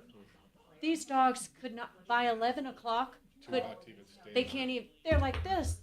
So then I'm forcing them into the car, like, I'm going to be a crazy dog mom and end up with some dog shoes. I'm not kidding. And people had them out there with their dogs. But I tried to get them into the SUV and drive them over to the resort's doggy park. Just even getting out and getting into the little park, you got to get on the asphalt and stuff. You know, it's just was a nightmare. We tried those things on our dogs. Well, but they just wouldn't even walk. They look like horses. So. Yeah, no, they weren't even. I mean, the one froze. Mm-hmm. We had like try to get 3 feet off the ground at one time and just Yeah. like, stop. Yeah. So Because trying to take them for a walk when it's cold, you know, ice and stuff. I figured that'd be better for them. But yeah, well, Vegas, you know, I was telling somebody, like, you know, Colorado, it can get hot here, not that hot. not that but at night, you get relief. In Vegas, there's no relief. So I was up at 5:30, 6 in the morning. 80 degrees is pretty hot. I don't run my dogs in 80 degrees here, but I did. I would get up at 5:36, have my coffee, and get them on a hustle just so they could get out. Sure. Because after 10, 11 o'clock in the morning, it was too hot for the whole damn day and evening. You know, so that was a little rough, but man, we had a really good time. Cool. We did. Good to get home. Rafted the Kern River in Was it good to get home, or you kind of wish you just? It was good to get home. You know, my workouts are pretty important to me. I ran in 5 weeks over 130 miles. Oh, wow. And I've got to diversify. I got to do a little yoga, a little weights, a little run. So that part of me was glad to get home. And it's hard working in the bus. I'm still trying to do all my bookkeeping and communicate with our clients and collecting and whatever. You know, it's a little. Couple minutes. I can't do a lot of it when Mark's on the air because we're in two close quarters. I can't be on the phone. Sure. I can sit at the PC, but it's a little rough. You know? I get you. What'd you do all summer? Just Nothing really. yeah. Yeah. No, because we're busy. Summers are busy. Okay. You know, so just it's hard to get away. And it's just too hot to go and do anything. Yeah, it really is. You know. How's the garden this year? Tough. Is it gorgeous or is it? It's been too hot. Oh, okay. You know, and it's come. We got an infestation of Japanese beetles. On your trees or on the flowers, her roses and stuff like that. They just destroy. How do you get that sort of infestation? How does that happen? Our neighbors on the backside of the property have big grapevines and different things that they let overgrow, and they don't take care of them. So the Japanese beetles are like, you could fill a bucket this big in 5 minutes off of them. There's so many. There's that bad? Yeah. They get in your house and stuff? No, they just, the smell of roses or fruit or things like that attract them. Okay. And then they're strong breeders because they're only alive for like 45 days and then they lay eggs and die. So they're very, very active. But So how do you get rid of them? You just got to wait for the cold, or do you do something? If you want chemicals and stuff, you know, you can go crazy, but I don't like doing that. 10 seconds. You know, with the dogs out in the yard and this and Yeah, that. Sales event, advancedhair.com. Denver's talk station, 630 KHOW.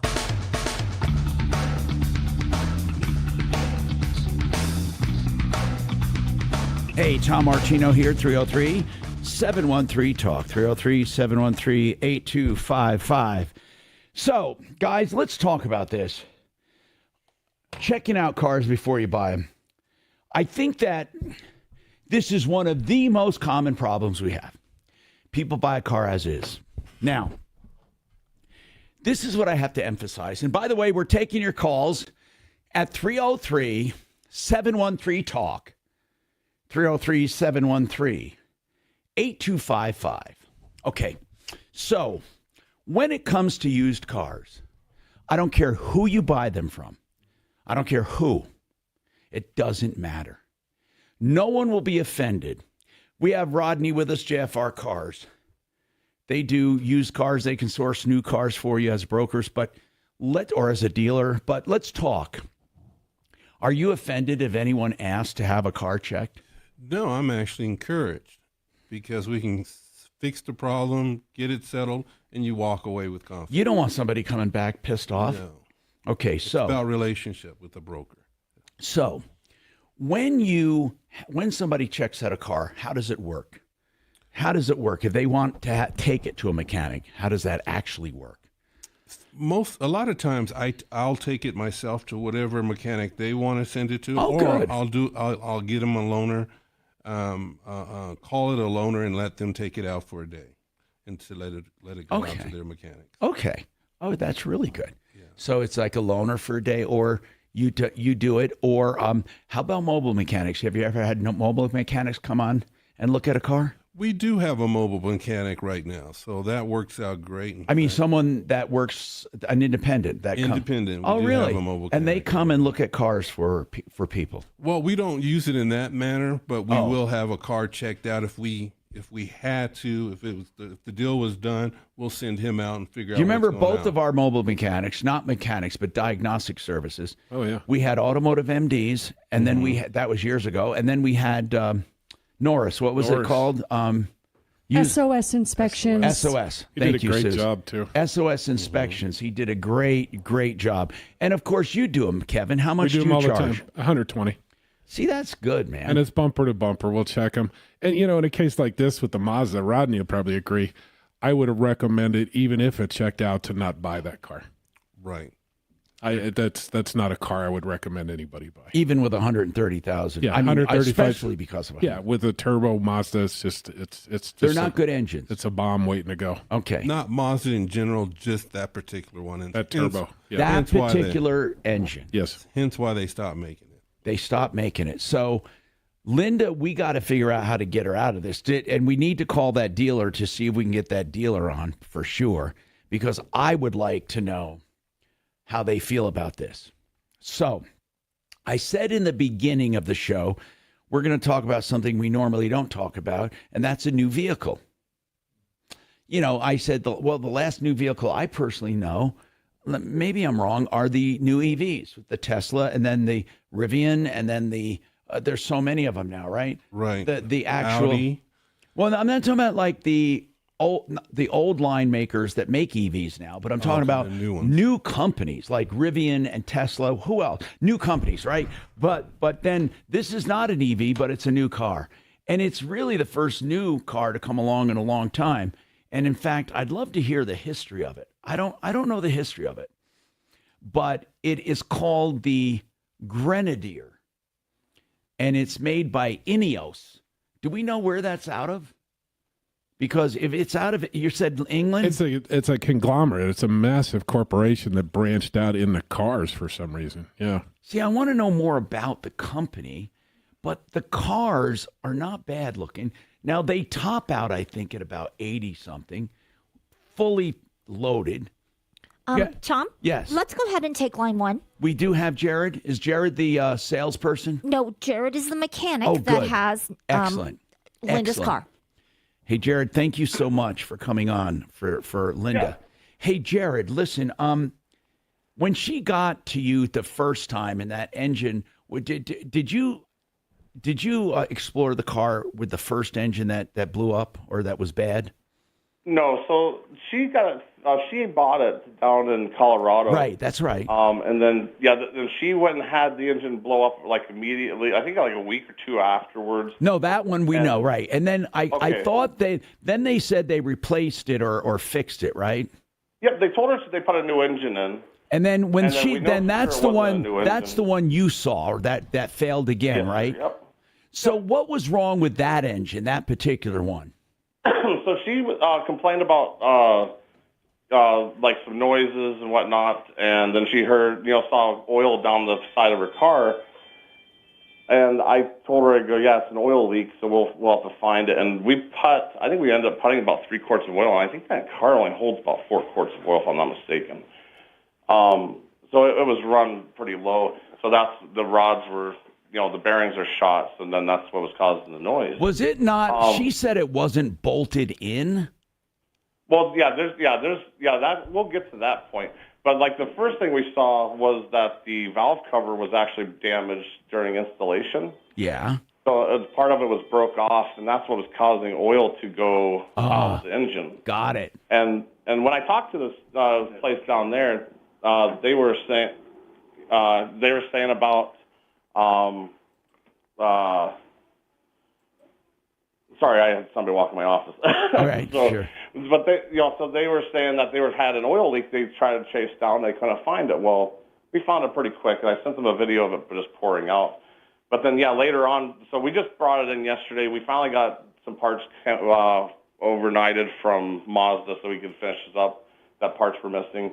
Then my mechanic, so I own the company, but my mechanic, he was showing me, took some pictures of it, that there was bolts missing out of the bell housing. There was missing a starter bolt. And then he later found that they used that to bolt the engine to the transmission. But, there was about 9 major bolts holding the engine together to the transmission and to the body mounts, and those were actually missing. God, so do you think they shook loose? Pretty ridiculous. You think they shook loose or what? They were never installed? No, they were not. They can't installed. shake loose. Because if you torqued them properly, they would have never came out. All right. But we're trying to so we don't even know who's paying for the bill yet. We just want to make sure we have it ready for her. So I told my mechanic, just pull the engine. Let's swap it out. Let's get it ready. So when she does get it figured out down there, we can get it back to her right away. So then they sent a replacement for that, right? They didn't. The other the company that did the supplied engine, the used engine, they did. They were great to work with. Now that replacement engine, and I got to take a break soon. I'm sorry, but that replacement engine is still broke. Is not really good, is it? The new one? Yeah. No, actually, that one looks really good. Wait. So that one actually came with a turbo. It looks really. Wait a minute. Really nice. That engine you're talking about, that one that looks really good. She told us that the one they sent to replace. So she had the original engine that was replaced. Then it got to you, and that engine sucks. And now the new one, the one going in now, looks good. Oh, yeah, this one looks fantastic. All right, then I need to know what her problem is because she said it wasn't. So hold on a sec.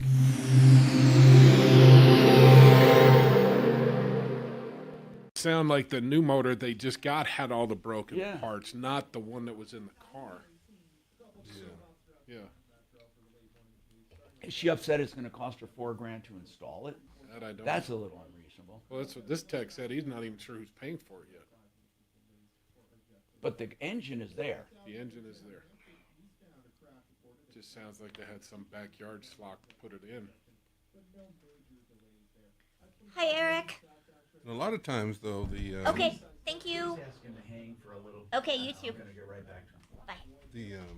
A lot of times the used car or the used engine comes with a labor cost, so maybe they haven't given that up. Depending on where they bought it, we'll have labor. Sometimes they don't. OKQ will. OKQ will. Right. But they only pay $50 an hour. Okay. So they're not going to cover the actual labor. Right. This is better than nothing, though. You know what I mean? Tom Martino Show, how can I help you? DiscountBath.com. Discount is a good word to use with bath. Most of the time, baths are very expensive, but Discount Bath is doing it a new way. They're using the same quality materials. They're just cutting profits, and they're doing some extra added value to get you a bath.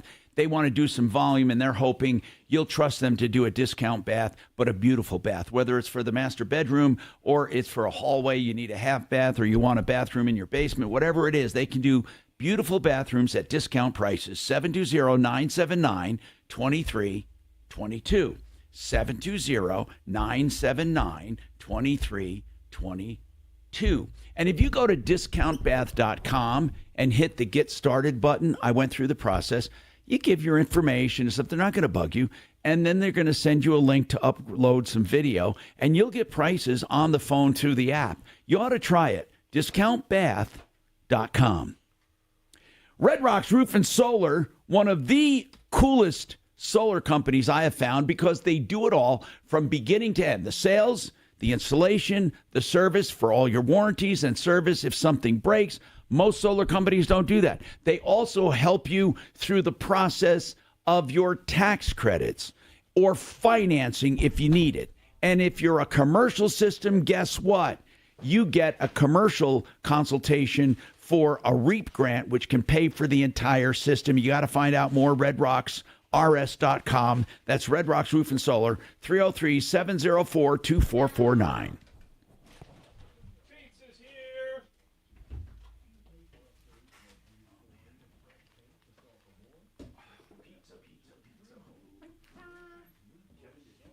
Yeah, I got it. Sure. Thanks, Kevin. Absolutely. Kelly, shamed me into it. She's Whoa. Rodney's coming, so if you don't want the hamburger pizza, You better order it. You better pay. I didn't even see the transaction happen. No, That was she just got me before- early. Oh. That's not nice. People love hamburger There we pizza, go. man. You gonna come back for what, 3 minutes and then go on a long break? Who? Tommy? Yeah. Oh yeah, we're already at noon, aren't we? Woo! Yep, we'll come back for 3 minutes. Oh, and then Then we're back at the top of the hour. Tom wanted to get a jump start, I guess. Huh? Yeah, I guess so. You know, it's on and off. Honestly. I think they're starting to wear now. It's kind of fade out. So I think that's what's going on. Well, she's has every right to be upset because she's bought a car and then it's gone. Like the rower, I bought a $100 cheapo one on Amazon, like basic as it Yeah, gets. that's the thing. She needs to understand You gotta Linda, get that it's not. It really- fault that the, The water, shop, or which one you got? No, the the concept. dealer sent a shitty The car. cons. I mean, I just felt like New third one. I can get my heart rate up faster on a treadmill, like in this little manual thing. It was But the concept Blaming is the literally mechanic? taking care I of don't know. all the parts of the body. I don't know. Not It's only hard to say. the cardio part. rower concept too. But I mean, she's understandably upset for sure. But But I want it at home, and it makes it a lot easier. But if they're Yeah. the dealership sent over Then I picked up a little weight. another That engine, puts and this new engine looks to be fine, So is it let them put it electronic? in. Does it plug in? Go about your business. battery. But if on- it's costing on her the, money to control for the module. mechanics, Yeah, or the that's how dealership, mine is. Then you'd be pissed off. But And that yeah, I'm probably telling you. shouldn't be. I mean, it is basic. Have you seen the ones with the water thing in it? Yeah. No, what is it? Rower with water? Yeah, it uses water for tension. I like It's in it. like a big drum, so you can hear it. Do you have to fill it up with water then? Yes. So we need to check with Jared about that then, yeah. What's gonna happen No, there? it's It's in the little just thing under at the at the end. end, and that's where the tension comes from. Really? But you can hear it as you're rowing, kind of. Oh, that gives you that. Yeah, And it gives you that same effect as a rower. as a rower, yes. Because this one's not as smooth, but that water one It is is just, smoother. Never seen that before. that's where it became famous. A rower with water for the tension. Oh, yeah, yeah. I've never seen that. Yeah, they're really common at Lots. gyms. Yeah. He didn't, I did. Oh, damn it. They Tom have cannot be paddles in taught. water in an enclosed That big cylinder. drum, yeah. Right. Can you adjust it though? Yeah, you Very can slight. adjust the tension. You can. Yeah. How do you do that? I'm not that By the familiar pitch with of the some- paddles? Yeah. I haven't tried that one. That's probably it. The pitch of the paddle. The concept is the one I like the most. iHeartRadio station. Hi, Tom Martino, your troubleshooter. Hey, Jared, I really appreciate you being here from North Dakota, mechanic who was helping Linda out. So, as I understand it, she drives in with an engine that's blowing, and they replaced it. So the one they sent to replace it with is fine. I guess her problem is, I don't know what it is actually. Linda, you told us that the second engine was bad, and he's saying it's not bad. Linda. I think we crossed. Okay, then if I misunderstood, fine. Let's all agree then. The engine he has there that they supplied under warranty, he says is fine. So they did make good on that engine. Is that right, Linda? Yes, Okay, so Jared, fixed it up for us. how much is it going to cost to install that engine? Well, basically, there's also the other things that were damaged too. That's the problem. So, What other they also things were The damaged? intercooler. Yep, the intercooler got damaged because they didn't use the isolator pads that are supposed to be with it. So they bolted it and stressed it. So then they cracked the intercooler. So there are some problems with it. There's some problems from the previous installation, yes. Oh, previous installation. Yeah. I see. So even though this engine is fine, the stuff left behind from the old engine Correct. that stuff Which is whoever damaged. put it in should take responsibility for it. Okay, I get it, Jared. But let's say if she did not have any damage and this engine, what would just the raw installation be without replacing parts? You're looking at about $1,800. Okay, and that's fair. Yep, and that goes by the book time. And see, they said that they would only pay. They said that it only showed 8.1 hours for book time, and so I they don't even are know where they offering got to pay that, some of the labor. Yeah, well, no, they don't want to pay anything. I talked to them the other day. We've been emailing back and forth, and Why won't sent they? them a message Why yesterday. is labor not included in the warranty? Yes, it is. No, because they did not pay that. So, like when we purchase engines, if we don't usually purchase used engines, if a customer wants to go that way, we will pay. Usually, it's like about $65 to $100 some dollars to pay for like a 2-3 year extended warranty on a used engine. And that's what we would do just to protect the customer if something were to arise. So right now, though, the way I'm understanding it is the labor to install that engine is not covered. No, it was, but supposedly the guy Eugene and I talked to at their shop said it was.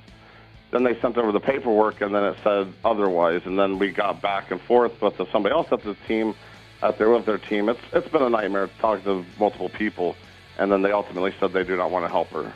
They said they're wash their hands of it, basically. Okay, now we understand. Thank you very much for being here. Linda, we're going to have to figure this out. At least Jared cleared things up. Some of the parts were damaged from a previous installation. Hold on. Plumbing, heating, cooling. Is that poor? Thank you. She's going to be $8,000 into this $4,000 car. Yeah.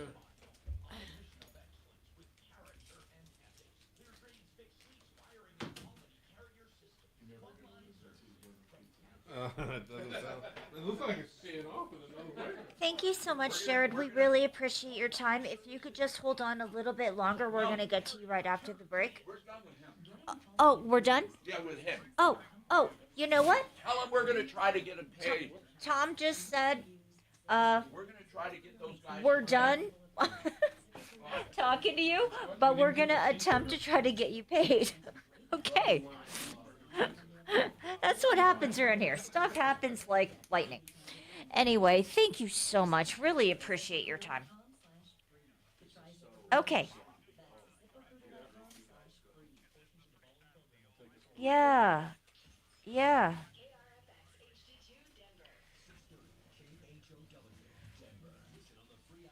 That guy on the phone's on. Well, extend my thank you to Amanda for coming on. And, you guys take care. Okay. All right. Thank you so much. Okay, you too. Bye. I don't know what to do for this person. We'll have some final recommendations for him. They're really good people. I mean, he's out walking his dog, and his wife is calling him in, and is like, "Oh my God, a radio station is calling me from Colorado. I don't know what to do." I'll bet you that woman doesn't have a problem with him. She just has a problem with this original dealer, and I'd let her get And the original installation screwed up half the parts. Cost her another $1,000 in parts. That's not warranty. That's not good.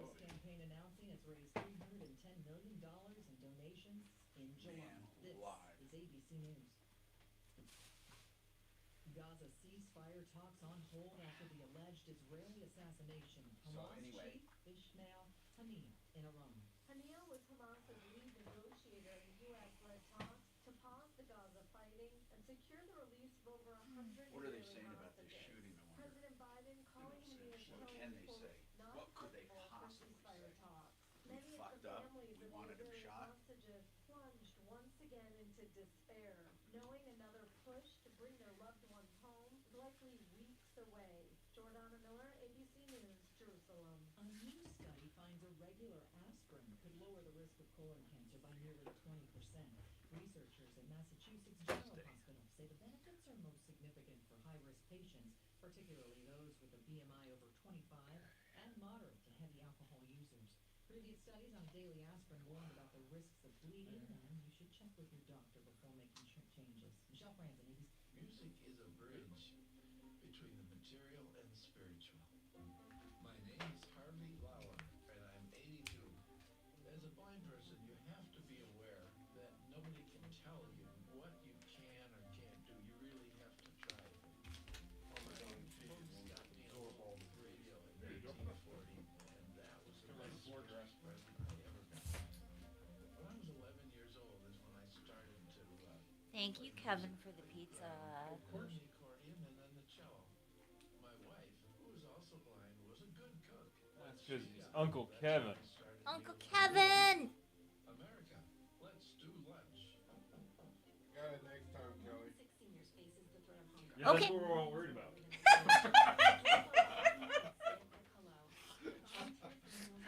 I had to kind of manufacture the cheeseburger.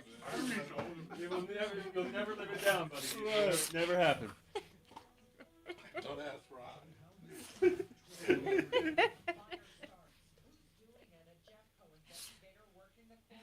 Oh, it was excellent. I think you guys are closet Cheeseburger fans? Right. Yeah, uh-huh.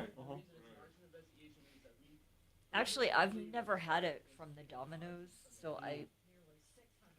Is it Papa John's or Domino's? I'm pretty sure I it's think Domino's. everybody's probably got their own version of it. Yeah. Well, don't some people We've just never been able to try it. do? Don't some people do like lettuce on top of it too? Hello. I think breakfast pieces and stuff are pretty good. All right. Bacon and eggs. No, I said forget about it. Bacon cheeseburger? Okay. The Asian chicken salad with no almonds, Pickles on pizza? with a No, baguette. I've seen it with pickles too. Because I think It just comes burger, with I a think baguette, potatoes, like it's a like a pizza, little I think ham or baguette some, thing meats, that comes you with know, I it. get But that. but you know, basically it bacon, has to I be get no that. almonds. You know, like onions, I get that. But then like pickles? All right, Mustard? thanks. I don't think that mustard. But I mean, it's like I can't get past the pickles. I know Kelly loves pickles. Oh my God. No, the one we have is a white pizza. Okay. So it's garlic, Yeah. you know, mozzarella, and then some ricotta with bacon and eggs and stuff. Oh, It's actually pretty delicious. you had me until the bacon. Oh, bacon? Screw you and your bacon. Right. I don't like bacon. So you can never trust anything she says about food. She I don't doesn't like- chocolate. She doesn't like bacon. She's just wrong. And I don't like barbecue. Now, my wife loves barbecue pizza. I can't do that. She does chicken barbecue. Okay. So I can't do that. No, I'm not talking about pizza. I'm just talking barbecue in general. What? Yeah.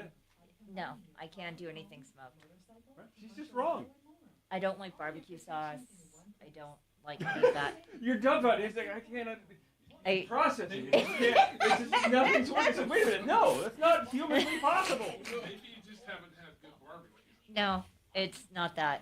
I just no. I go to barbecue when my husband wants barbecue. I'll go there, but I eat the coleslaw and the corn on the cob. So what do you like in the barbecue?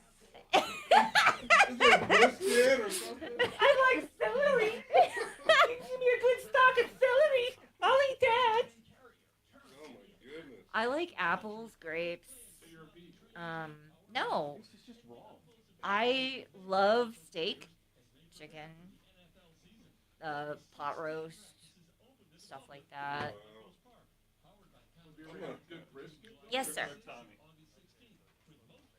Uh-oh. All right, Kev, it's your show in 30 seconds. Cool. Sure. Oh. Yeah. I encourage it. Ah, damn, he's back. Okay, let me look. Can I get you anything? Holy crap. to 6. Friday at 4. It's been a long week, right? So we're going to send you into the weekend with a smile on your face. 5 Kamala Harris sound bites that will sink her in the swing states. Join me at 4.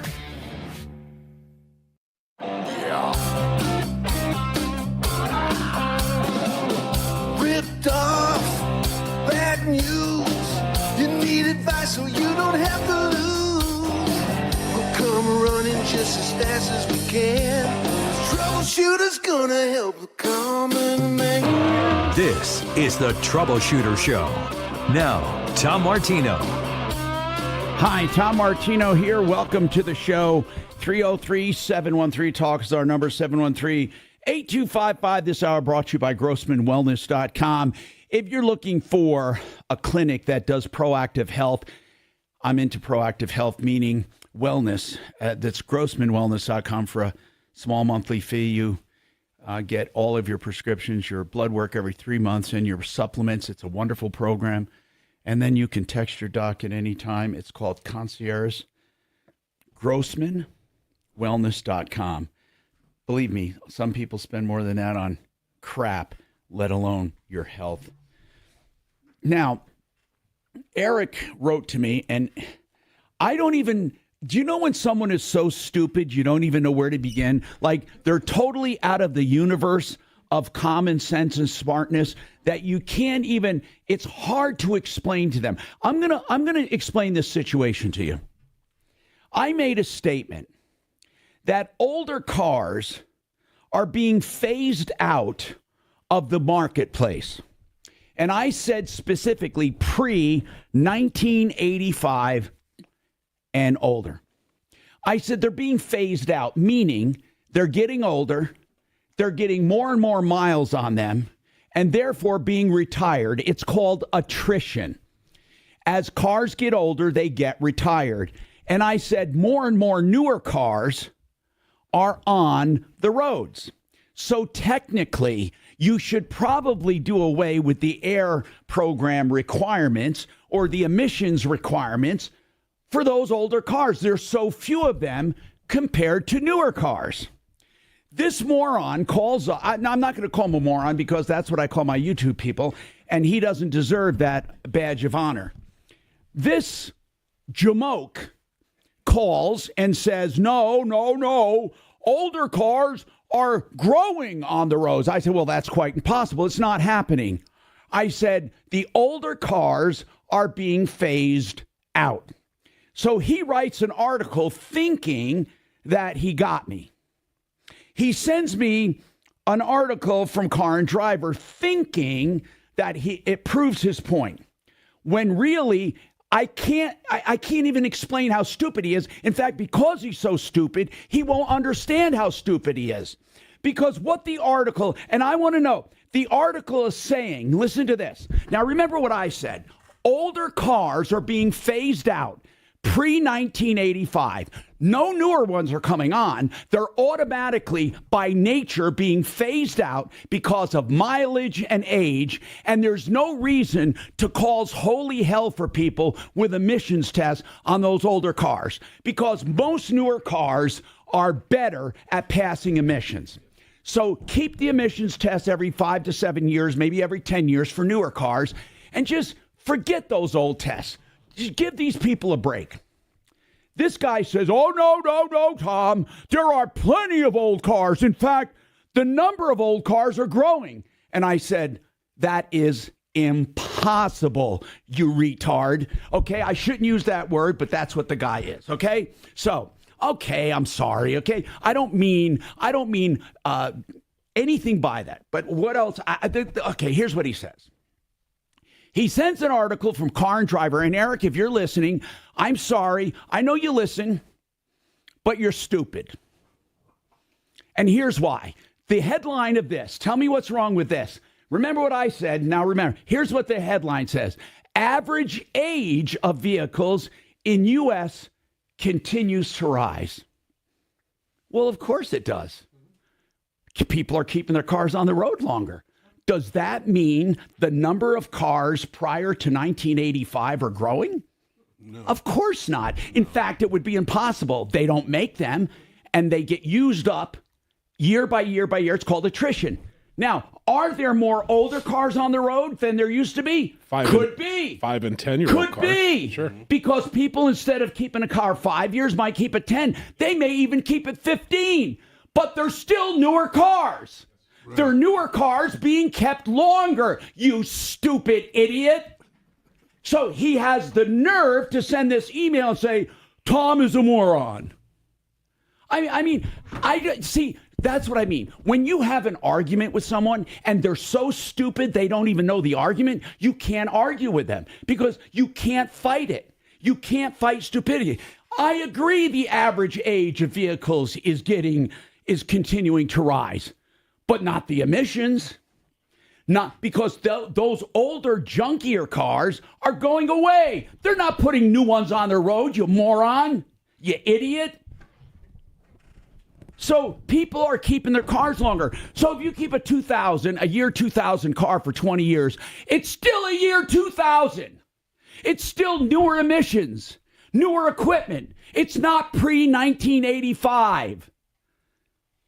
So he's trying to make the argument that older cars are somehow being resurrected and put on the roads because he knew a lot of people who drove 1985 cars. Whoa. God, Eric. In fact, don't bother calling because I don't think I should waste the airtime. I think you're so stupid it may affect our FCC license. God. Oh, he did call. Go ahead, Eric. Go ahead. Hey, Tom, I got a question. I want to hear more of your stupidity. Go ahead. Okay. All right. Hey, Tom, who's the mechanic that's in the studio today? Kevin Kalkin. Hey, Kevin. In the cars made in the last 15 years, are they failing emissions tests? Not really, no. Not that we've seen. So you've never serviced a car less than 15 No, we years didn't old say never. He just said they're not failing more. They're not. You know, Eric, honest to God, there's only a certain amount of stupid people that listen to this show. They're not going to be entertained by you. So make a point or get off the phone. But, Tom, you're making the point that everything built in the last 15 years is in perfect condition. No, that's not the case. I never said that. Here's what I said. Listen to what I said. You Seriously, said Eric, 1985. I did not say that everything made, Eric, I'm not hanging up on you only because you're so stupid you won't realize it, and you'll still be talking. So I'm going to shut up. I just hung up on him. Here's the thing. What I said was there are lesser cars made from 1985 and earlier than every year. Lesser, and there's no reason to any longer have emissions for them. Period. That's all I said. I didn't say the newer cars. Well, I did say, and the newer cars are cleaner, and they are. So what I said was, if you have tests for the newer cars only, it would be better than including the 1985s and older. That's what I said. So you don't need to test those cars. They're going away on their own every single year. They're going away on their own. The newer cars are cleaner. They're being built cleaner. I said you should only test them every 5 to 7 years. But the older cars are not increasing. Did you see what I said when I said he was stupid? See, when someone doesn't even understand the premise, I can't take his call. Because when someone is on the same page and you can argue, that's different than having someone who's in another universe, a retard universe. I know I shouldn't say it. Okay, I'm only talking about him anyway. I'm not talking about developmentally. I just think you're going to get yelled out okay, from but I don't haters mean out that. there. You know I don't have a mean bone in my body for I people. know. I'm not talking about people who are developmentally disabled. I'm not talking about that. I'm not talking about that at all. I'm talking about people that shut their minds off. They shut them off completely. So now we had another problem, and we talked about used car checkouts because Linda didn't have her car checked, and I'm sure she has a million excuses. She bought a car. But here's the point. Here's the problem she's going to have. That dealer, not the dealer, the supplier of the engine did supply a replacement engine that's in good shape. So, Linda, I'm going to make some statements here, and I want you to follow me. I'm not trying to belittle your problem. You do have a problem. The engine they sent, thank goodness the engine supplier sent what your mechanic in North Dakota said was a pretty good replacement engine, okay? Correct. That's good news.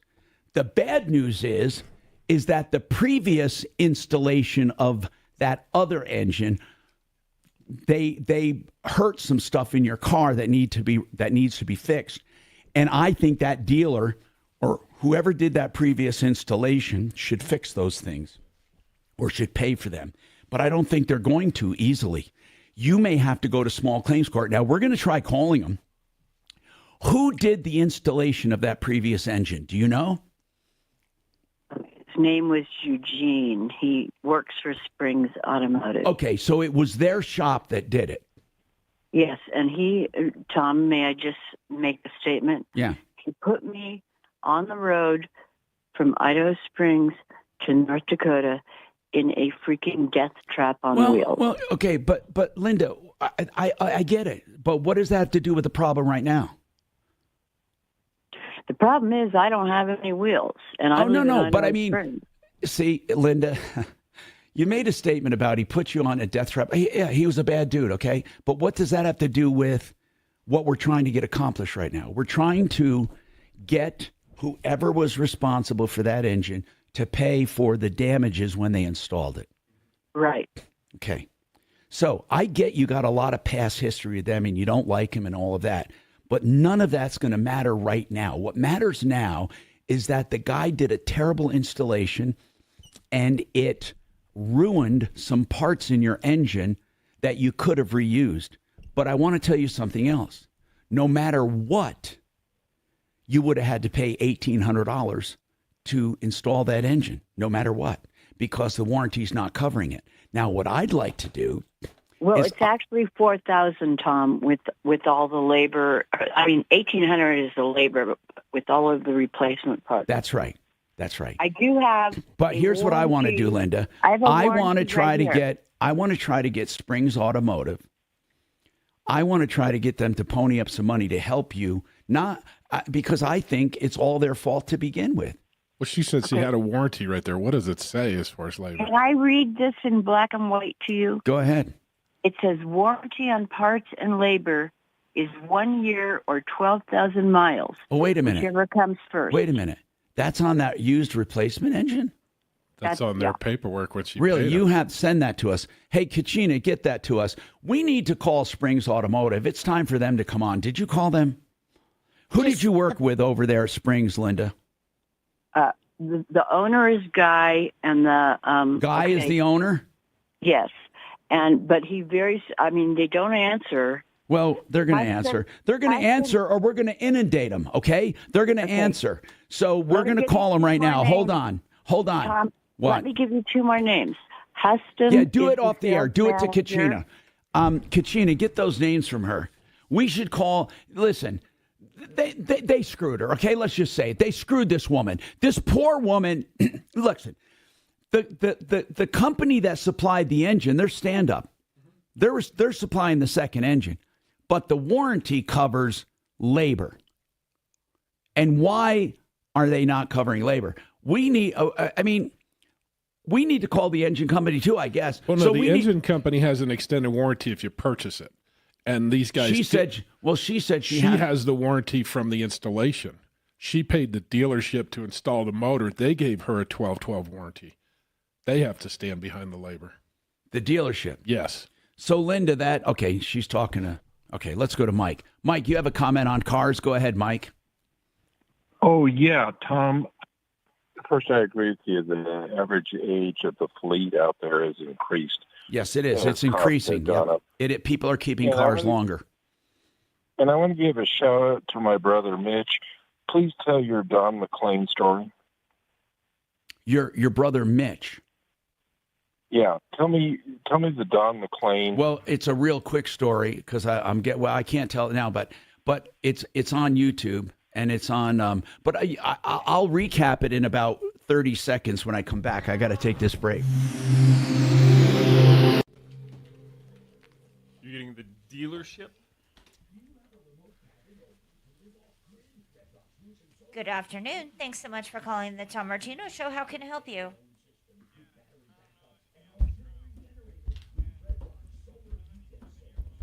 Did she buy an extended warranty? Is that what she's speaking of? Or is when she put the...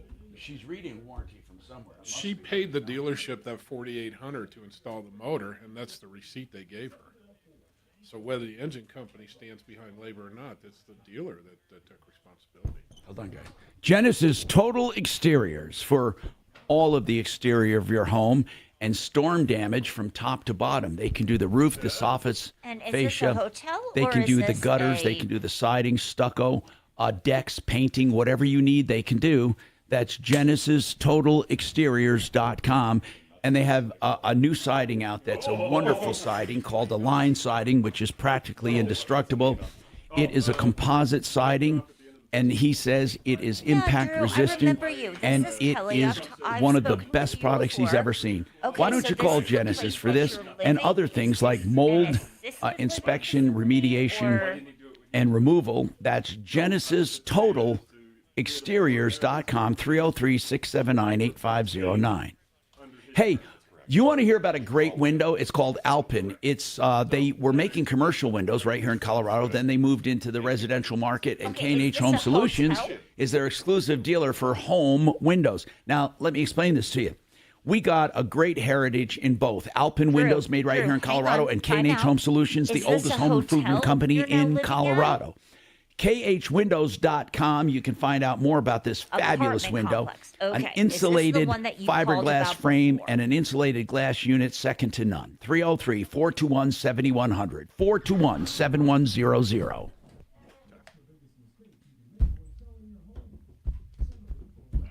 Look, they keep going over this. Apparently, there was some bullshit.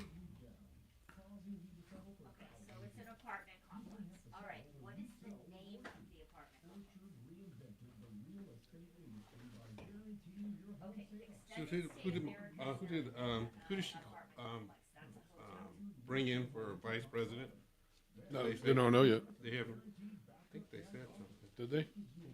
I didn't think they announced it. No, they didn't announce it. They didn't? They just announced that she got the votes for the. She got the committed. What do you call those Delegate delegates? votes. Yeah. She got those. Okay, I'm just going to put this as you're dealing with some big issues, okay? And then you can talk to Tom, okay? Hang on for me.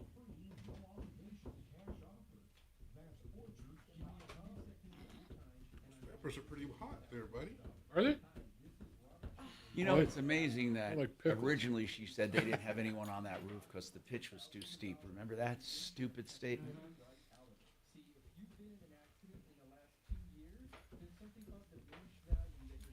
There's so many holes in this story. That's the reason why it keeps coming. It was too hot. It was too this. And remember, this has happened before, guys. Yeah, but don't you think you just get complacent until something like this happens and then it kind of gets ramped up again? I mean, look how complacent That we was were one of before the 9/11. obvious.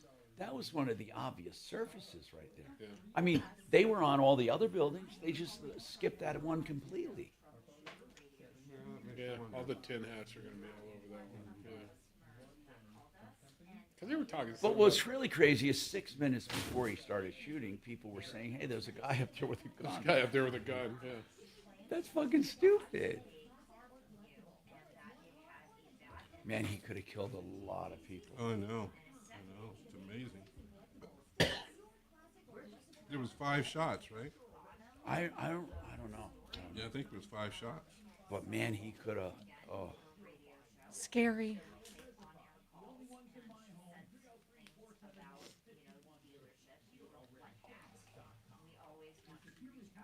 And in my mind, since after the Kennedy assassination, it was, FBI or it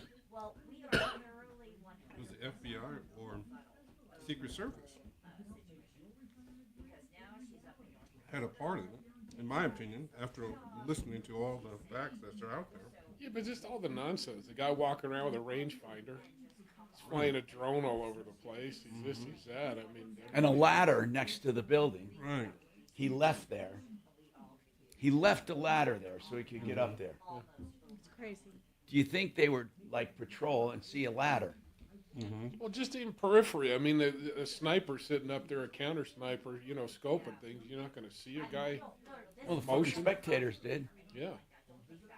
It's a good thing the sniper, counter sniper's got quick reactions.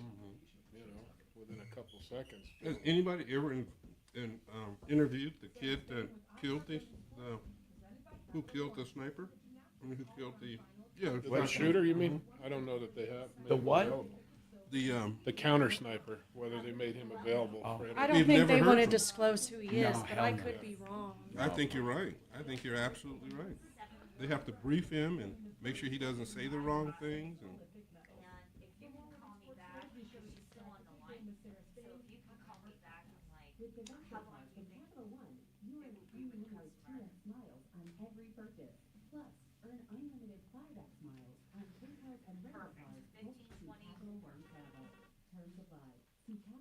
All right, I really appreciate you guys. Thank you so much for And that other weird one was that woman with the cell phone. 10 behind was seconds. the only one that didn't duck. AgentWealth.com.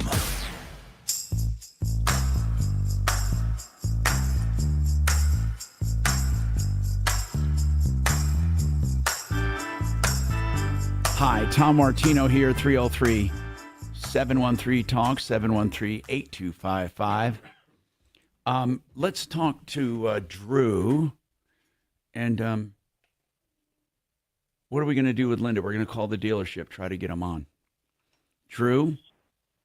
Yes, Tom. Haven't heard from you in a long time. Oh, wow, Tom. Yeah, Drew. What's going on back east? What's happening? What's going on is I'm a 77-year-old, disabled by federal court order, handicapped person from being hit by cars as a pedestrian. And in any case, I'm staying at Extended Stay America. The manager is like a vicious Where's your dictator. apartment? Didn't you have an apartment? This is considered an apartment. After 3 months, there's no sales tax, no nothing. Okay. It's just rent. Okay. In any case, this man refuses to give any disability accommodation. I'm 77, crippled, can barely walk. My right hand and wrist is shot, and there is no handrail in the bathroom at all. He's in violation of the Disabilities Act. When I told him that I severely fell and injured myself, we need accommodation here, he just mocked me and said, too bad you fell, get injured. He doesn't care. So I think the people should know. Can't you call someone ahead of him? I mean, truly, if they're running a place like that, they need to keep that handicapped accessible and safe. So did you go above this guy's head? I asked him for the phone number of corporate and of their attorneys. He refused to give me either number. Okay, and you said this is Extended Stay America? Yes. And it's in Jersey? It's in Jersey, but I think it's in throughout the country, I think. No, it is. But what I'm saying is it shouldn't be too difficult to get that, to get corporate headquarters. Well, maybe you could look it up for me. I can't find it. I don't have a computer. So I didn't realize you were 77. Not that matters. I mean, you should have safe accommodations. Other than the handrails, what else is going on there? Well, he told me that there's massive mold in the carpets, common carpet, and he threw down chemicals. And if water hits the carpet, you see all the chemicals coming up out of the carpet. And have you ever thought about leaving there? The rents in New Jersey are horrendous, Tom. It would cost me thousands to move. I would love to move from here. Or frankly, I would just love for them to get an accommodation. Instead of putting an accommodation, he's harassing me and taking away my other services. How is he harassing you? Well, every 2 weeks, I've been here a year and a half, they come in, change the bed sheet, change the pillowcases, and clean the bathtub. and he says he's just going to harass me and refuse any of that anymore, which to me is wrong. They've been doing it for a year and a half. He just gets in my face and yells and screams, and all I did was ask for an accommodation. And so when I go in the bath, I have to go inch by inch, walking baby inches, so I don't fall down again. And he refuses any accommodation, and he's taking away my other contracted All right, listen. services. Listen, I think I found their corporate headquarters, and it's in Charlotte, North Carolina, and I have a phone number for you. Okay. You Hang ready? on. I can hardly write because my right hand is crippled from a car accident. Okay. 980 980 345 345 1600. 1600. Now, Well, thanks for that, and I'm also try glad there people first. heard about Try there first Pardon? and call us back, but just try there and say. But Drew, what you really need to say, if I were you, I wouldn't get into too much detail except this. I'm serious. The art of complaining, and this is what it is. You say, look, I am a disabled person, and according to Disabilities Act, your accommodation should have at least basic safety and accessible means, and they don't. And the manager here is mocking me, telling me I should get injured. So you tell him that you're going to go to the disability, to ADA compliance. You're going to go to the Americans with Disabilities Act organization or the media about this if they don't make it at least minimally safe. But what I can't help you with are these chemicals you're talking about. I don't know, because then it goes beyond the realm of physical things they can fix. What kind of chemical exposure are you talking about? I don't know. The state inspector came here, and the state inspector told me that the head manager didn't know what chemicals they put down. Chemicals where? On the carpet? The common carpet in the hallways. And what did they put? Why did they put stuff on them to begin with? Massive mold. That's what he told me. For mold? Yes. Well, listen, Drew, there's only so much we can do. I mean, it might be a place that you don't want to stay at. I mean, where were you prior to? How long have you been there? A year and a half. Where were Where were you before this? I was in affordable housing for 25 years. Actually, it was near Donald Trump in Bedminster, New Jersey. But then this judge, he kicked out all the poor people. One woman was there 35 years. He kicked her out. Why were you kicked everybody out? He just issued a court order. But why? What were they doing with the building? I don't think they were doing anything with the building, but oh yeah, they were turning affordables. They made it look fancier and doubled the rent. Okay. Look, I don't know anything about that, but that's where you scrambled and got this place? Yes. Do you own a car? Yes. Okay. So listen, call that office and then get back to us, see what they say to you. But just keep in mind that you're calling for the first time to these people, so don't give them a lot of unnecessary detail. Tell them where you are, which location, and what you need done. Just try to get to the point.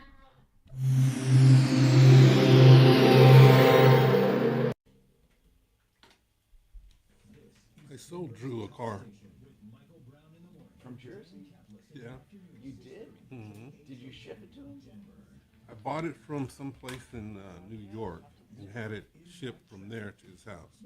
He called you because you're on the show. Mm-hmm. A bit of a bumpy ride if you're heading to DIA before you're done with Drew. Yeah, just tell him, hey, call up the number Tom gave you, and less is more. left lane to stop and go back from I-270, seeing about 20 minutes of delays.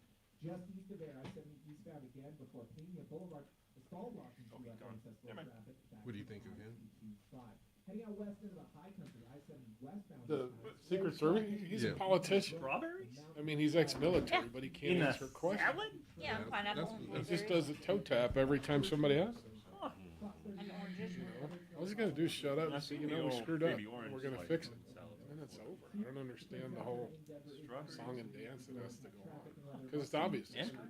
Right. You know, whether it's communication or policy or intentional or whatever you want to call it. My tummy So can handle that. themselves. A hard time justifying it. But that's why you stop. You know? I have a little tummy. It can't handle stuff. Hey, I'm telling you, if you're looking for screaming deals on water heaters, you don't have to look any further than EuroPlumbingColorado.net. Pass it around, man. You will never find water heaters fully installed by licensed plumbers than here. And they tear out and haul away that old water heater. So you want a 40-gallon tank?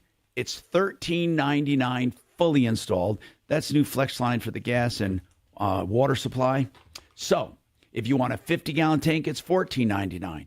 No matter what size you want, they'll do it cheaper, and they'll do good quality ones too. Ream and A.O. Smith, 303-668-6844. EuroPlumbingColorado.net, 668-6844. LazyDays.com, today's car day, motor vehicle day. You know, RVs are motor vehicles, and you get great deals at LazyDays.com. Several locations in Denver and around the area. They have a new maintenance facility at I-25 at exit 240. Good Formerly afternoon. our Thanks so friends much for calling the at Tom Century Martino RV. They're now with the Lazy Days family at LazyDays.com. Here's the great part. You deal with Lazy Days, KOA and is- any location can help you with warranties and repairs. That's LazyDays.com. 3535 over at KO5, or is it 8585 at KOA? For the first time, 8585. though, I felt sorry for Drew. I really Okay. did. All right, no problem. Bye. He sounded really pitiful. Here's a good they meme. call Mike them a Tyson says he's willing to box Olympic dude with all the proceeds to go to battered women's charity. Olympic Hotline, it was dude? Jimmy. Oh. Yeah. What about this YouTube guy? Isn't he fighting this Sangenberger? Boston guy? then it, yeah, then that's a That fight was called off. Oh. because Tyson Fuck. got sick. Yeah, but it was Did he really? postponed. I don't think it was called off. Oh, okay, I didn't know if it's still coming up. chances are the regular lines are just blocked Kind out. of a weird situation, too. Well, you got two really strange dudes on top of it. So. 8158. I don't know if I'd ever want to 8159. Mike Tyson. You know what? Even 55 years old. Right. Even 55, 60-year-old Mike Tyson's going to hurt.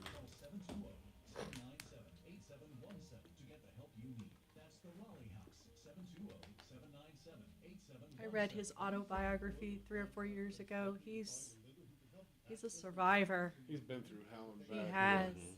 And his life fell apart when his trainer passed away. Yeah, right. That It wasn't really It did. was his manager. It was Well, Cuss. who? Manager, trainer. What was his name? I want to say it starts with a C or a G. But he kind of Custiamato. Yeah, he yeah. kept him focused. That was like his dad. Right? Cuss I mean, was- he was. He knew Cuss- how to keep him, you know. Yeah, You know my right. story about Cuss. I mean, I knew Cuss like he was a really good What? friend. He was a really good friend of You're mine. lying. Really? Yeah, he was in Cairo, New York. Absolutely. Not Cairo, Athens. I'm sorry. He's a really good friend. You knew him. Yeah, That's in fact, I nuts. knew when they got he and Saul Yeah. went and got Tyson out of the city, Yep.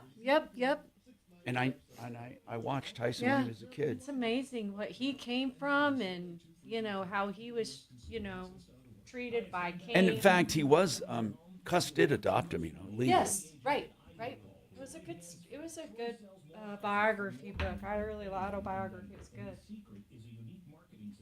You're not going to blame it on Gibbons? I don't remember who was Gibbons. I don't. He was the The first actress that wife. he married. Oh yeah, man, she. Oh my gosh, wow, she did a number on his her mom. reputation. Yeah, they and- took her her. mother. Remember that Yes, story, and they Tom? took him for like who? Yeah, they got him. I mean, ugh. But I thought Don King took advantage of. Oh, he started it. Yeah. It's not the Oh my first God. Don King.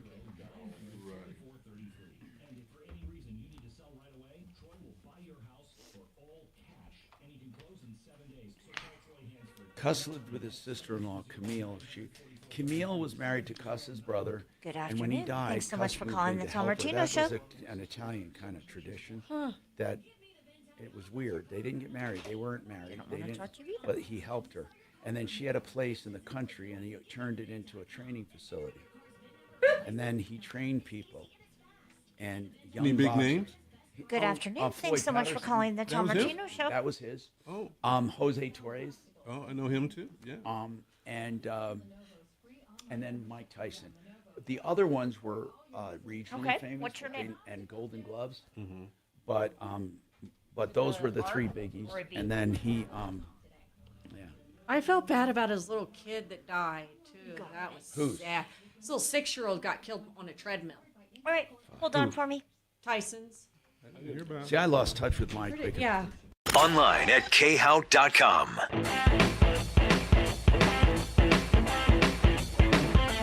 Hi, Tom Martino here, 303-713-TALK, 713-8255. Welcome to the show. We're still waiting for Springs Automotive to call. We're going to try to get them on the air about this car deal, but Ryan's calling about something else on selling jewelry. Hello, Ryan. What's happening? Not much. How you doing, Tom? Good, man. What's going on? Not much. I got a few old rings, diamond rings, that I was just curious on if you got a reference for somewhere to sell those to get top dollar. Okay, you won't get top dollar at a jewelry store. I was going to recommend some honest jewelers. They'll give you an honest assessment, but they're not going to give you the most money because they want to make money. So it's hard when you say top dollar. You always get top dollar through private sales. The problem with private sales is where to advertise and to avoid the scammers because they will come out of the woodwork. Tell me a little bit about your diamonds. Do you actually have a GIA grade yet? Yes, and I've got all the paperwork from. Good. So the you original actually purchase have of them. GIA grading certificates that match the stones. Correct. And the stones are set in rings. Is that right? That is correct. Yes. How many are we talking about? 3? 3 total. Yep. Okay. Consignment is another thing you can do with legit stores. That's better than selling it to them. But what is the size of your ring or rings? The biggest one is a 1-carat diamond. And what clarity is it? Off the top of my head, I'm not 100%. Okay. So you don't know the clarity. You don't know the clarity on any of them. No, I'm not around the paperwork right now. Do you know the either. color? Do you know the carat? Do you know? So you got color, carat, clarity, and cut. The cut. No, the 4 honestly, C's I is do what we not. call them. Okay. Well, here's the deal. Depending on the quality, it would be worth doing a consignment. If they're really, really good diamonds, a consignment will get you the most money without you taking risk. If you want to sell them, it's a very difficult thing. You have to just advertise like anyone and then hope that you don't get ripped off or that people aren't going to scam you.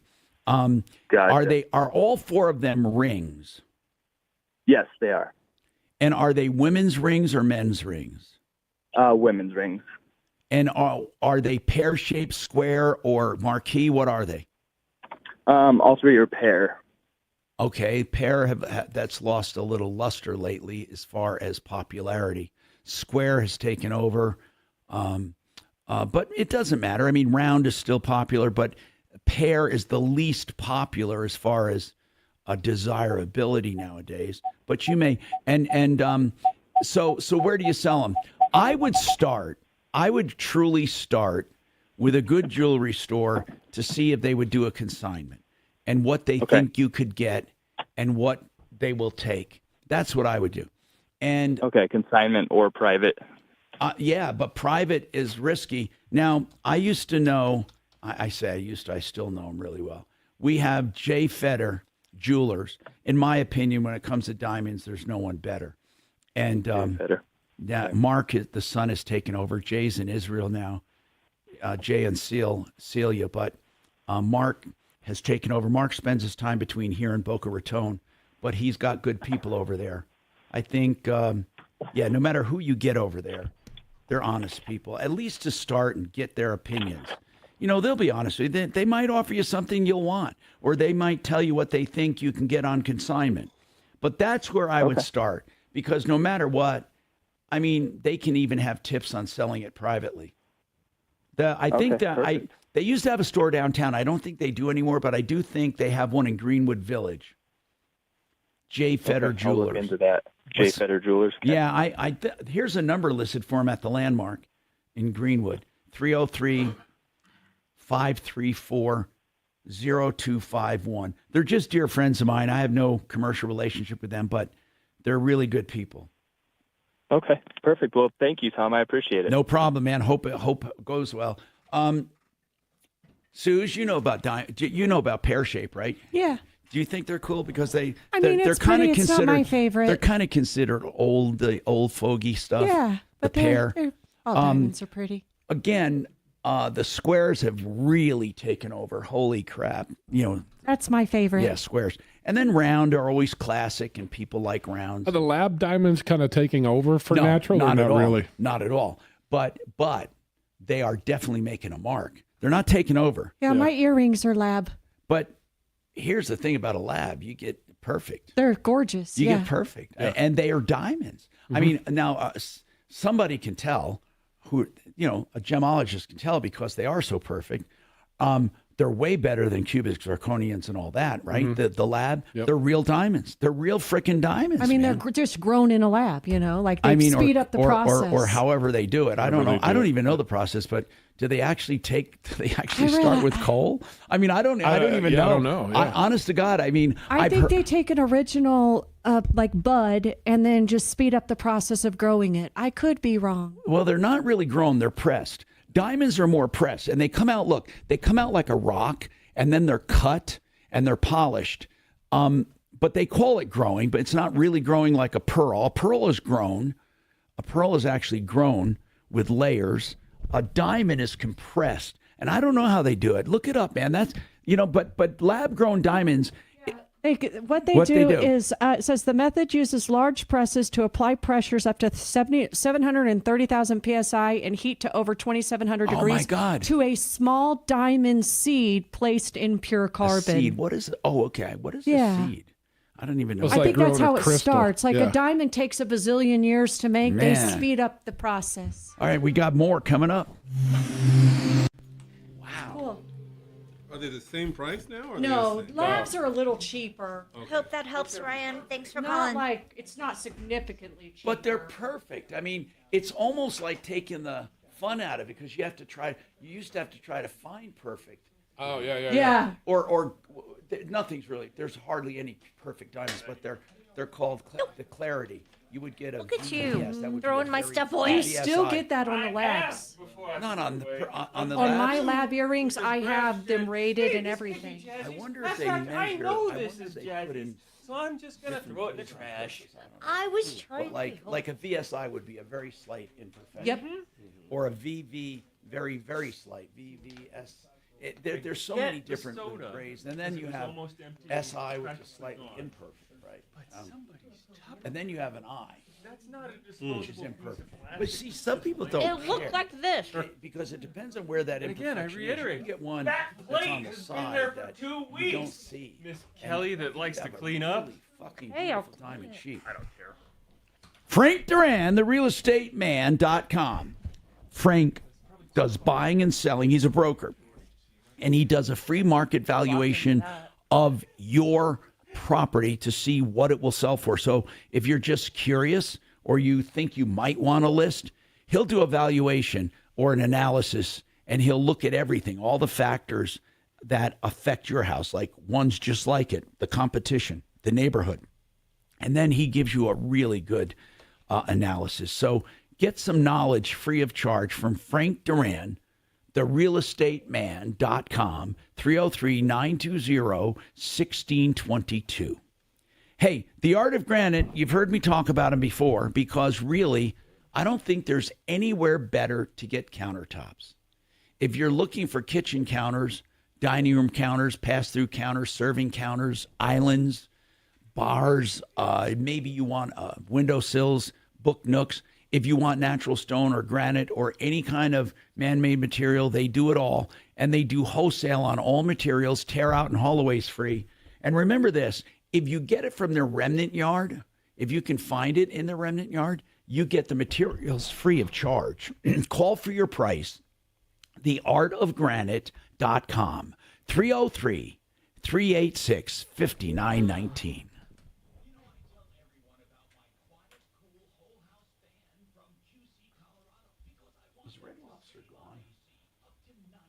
Red Lobster, Yeah, I is it- thought. They were Closing that? They were They're closing a lot of closing a ton of stores. them, but Yeah. they're still around.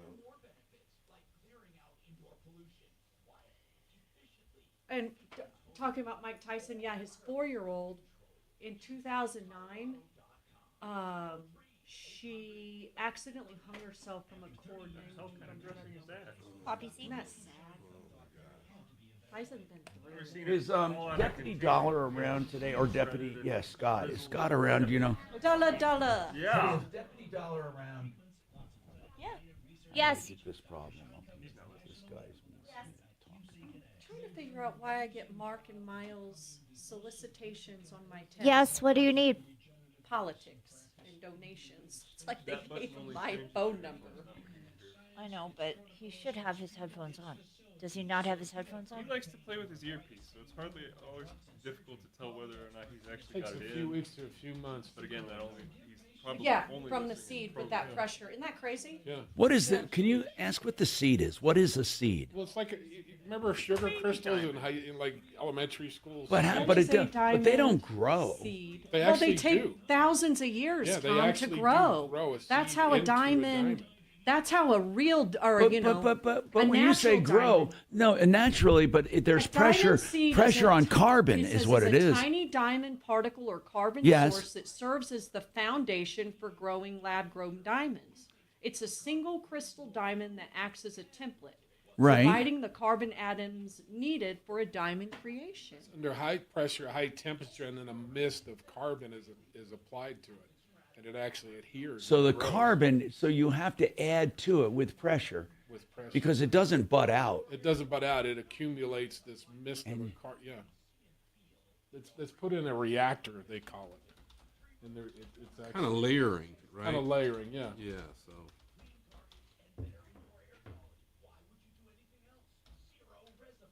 So different gases, pressures, temperatures, everything. So this that's why they say grown, even though it's a pressure cooker, basically. And the thing that adds to it is the carbon, right? Carbon mist that it's adhered to it, so it's actually growing. No, I not see. from inside out, but outside. Yeah. No, it's being layered and pressured, Yeah. and then so it adheres. wild? It adheres around the seed, Yep. and then it goes like this. The seed is the actual shape. Yeah, exactly. That's right. And then it's going around. But then I wonder then, they gotta do cut they and come out polish. pre-cut? No, so then they they still have to cut. cut and polish. Huh. Kind of like that pearl thing going without the pressure. Well, pearls are definitely grown. That's an irritant. Mhm. And then what you have is calcification. You literally, that's the oyster healing itself, Mm-hmm. Oh. Yep. healing the irritant Trying to that get gets rid in of there. whatever it And was so in it. cultured pearls, when they do it artificially, they put an irritant in an oyster, and then they just farm it.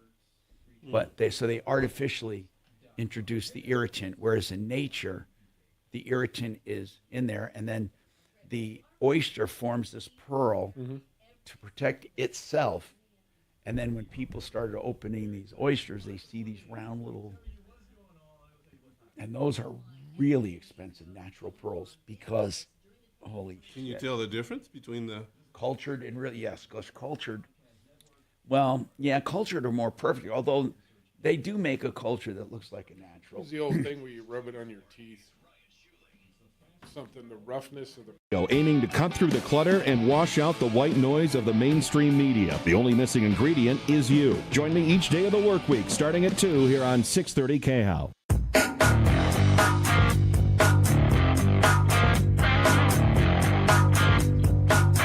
Hi, Tom Martino, your troubleshooter, 303-713-TALK, 713-8255. All right, so to recap some of these things going on, we had quite a bit, because I'm getting some texts on these on this discussion on emissions.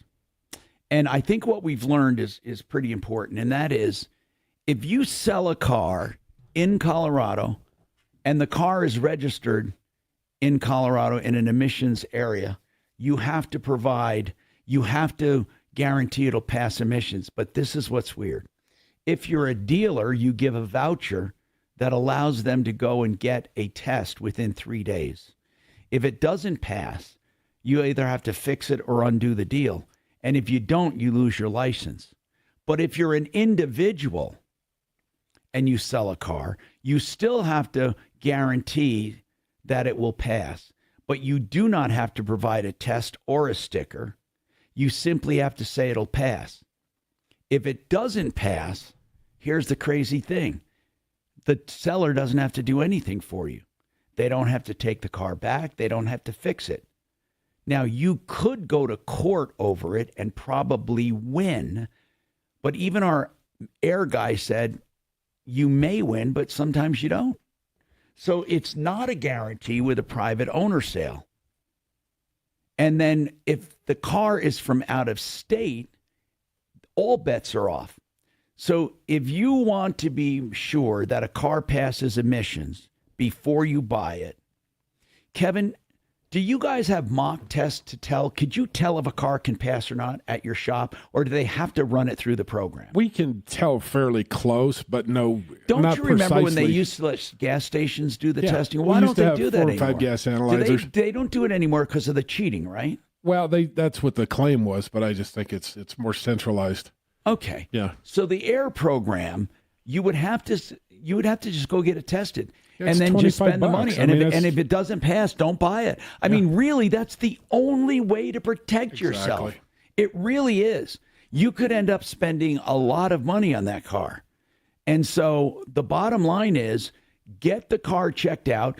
Kevin does this used car checkout for $120, but that doesn't include emissions. Does not. But does it give him an idea about emissions? We can tell from codes and previous information If it's pretty good. If it's pretty good, yeah. But still, to be absolutely certain before you buy or pull the trigger, you should make sure it can pass emissions. If it's a dealer, it's a different story. You get the voucher, but then make sure you get the test done within that 3 days or you're out of luck. The dealer's off the hook at that point. We have another hour to go. I'm Tom Martino. 303-713-TALK. 303-713-8255. Not just cars, but anything you want to talk about, you can call about. You can also call 303-MARTINO 24/7. 303-MARTINO. Did they change the 3-day voucher to 5? No, it's still 3. Is it still 3? I was reading something. I got confused. It's 3 to 5. Engine went out in 3 days, and she paid the dealer $4,800 to replace it. That engine went out too. That's the one. That's the one. The one they replaced was improperly installed. Yeah. Engine went out too. And a poor installation damaged parts. Mm-hmm. More than likely causing the failure of the second motor. Mm-hmm. Yeah. So based on said that, they they called should be the intercooler, right? Well, they cracked the intercooler, but they also had a crack in the valve cover, so it lost oil, and that's caused the But failure. the new engine will have a new valve cover, right? Hi, Yeah, Guy. but It's the Kelly crack over that at they Tom caused Martino. the Do you have failure of time the now? second motor. So in my So opinion, it caused some damaged accessories, right? Not just. I And can to call the you engine. back in 5. Right, I know that, but Yeah. the engine was replaced. So right now it's just the damage accessories. Okay, no Correct. problem. Thanks. correct. Okay, bye. And that was about $2,200. Because it's $4,000 and $1,800. You know, he said Barry gave her $2,200 worth of accessories. Special return. But my point is, they should be eating the labor because whoever installed it like crap, causing the second one to fail. Yeah. And they guaranteed it parts and labor. Right. I think that's They're the screwed better 7 argument. different ways. I think that's the better argument. What is that? Don't care. The warranty that she has on the invoice they gave her says parts and labor, 1212. See, that brings in the Automotive Repair Act. You start doing that. It's not just dealer stuff, it's other. Harris thanking delegates in a phone call telling them she looks forward to formally accepting the nomination It's one Monday. of those cars you guys get every once in a while. It's like, good God, how did we get stuck with this? Right, right, You end up spending, 3 times what you do on the next 10 cars. right. Or the marijuana smell is the one that gets us a lot. Thinking, well, this car is worth this, but once you get to trying to get that smell out of there, You got ozone in it you a gotta. couple times. Oh my God, it's more than that. You gotta clean it and filters, and you got to go through it a couple times. You probably 3 times to get the marijuana because it's all in the. It's everywhere. And she says, "Well, everybody smokes one." No, not everyone. Everyone smokes marijuana. And that was her excuse. Well, that's what I get a kick out of, because some of the cars we work on, people have food stamp food in the bag and this and that. And this and that reeks of pot. Yeah. Like, so you can afford pot, but you can't afford groceries. How much is pot these days? I don't even know. I don't even know. Do you know how much pot is? Used to be really expensive. Is it I think it's the. I mean, the news says it's come down. By the gram. Like because. When I grew up, it was by the ounce. Yeah, because the availability exceeds the demand. I think it's pretty But the cheap. taxes on it are steep enough where they can't come down too far. Yeah, what is it, like 22%? More than that, even. Yeah. She's complaining about Scott. So I've been bitching My and wife moaning was a about principal, those dates. and she The said question was, she didn't get any Trump of it. says he could have gotten all the prisoners scam. back. When was not she a give principal? anything to the Like Russians. since marijuana's been Biden's answer was, legalized? why Oh, did she's he been do a it when he principal was for president? Oh, really? High school, middle So school? my What? whole thing was the big day High that school, Devin was then middle detained in school, 2023, and then she went and to two of the other K three were through detained in 5 or 2023 and 6 or something. 2022, where Paul was Yep. the only one detained prior to But Biden's now presidency. she's starting I her sent own all that business. stuff over to Ryan because I thought it was What's she freaking doing? hilarious. She's trying to He writes back just now, yes, and be even more of a hilarious counselor is that toward Biden principals said and those dates in the beginning of his scripted, prepared remarks that were on the teleprompter. But she Obviously, literally hands forgot it. he said them or had no idea he was saying them. The problem is Like, that that's fantastic. you I have didn't to- listen- outbound call we need to make. It's like, I didn't listen to the speech, so that's fantastic. Oh, yeah. She said that's where she just got tired. Yeah. She said she can even handle the kids. Exactly what happened. Because all I was doing when I was looking for the audio this morning so that I could get it for Brown was just making sure that I had the full YouTube clip. And I happened to come across that last question before Biden walked off, and I listened to it, and I'm like, oh, that's fantastic. Are we still having fires out there? In a bad way. Tell her I don't understand completely what her question is, but I'd like to get her on and discuss it. It's a deputy dollar problem.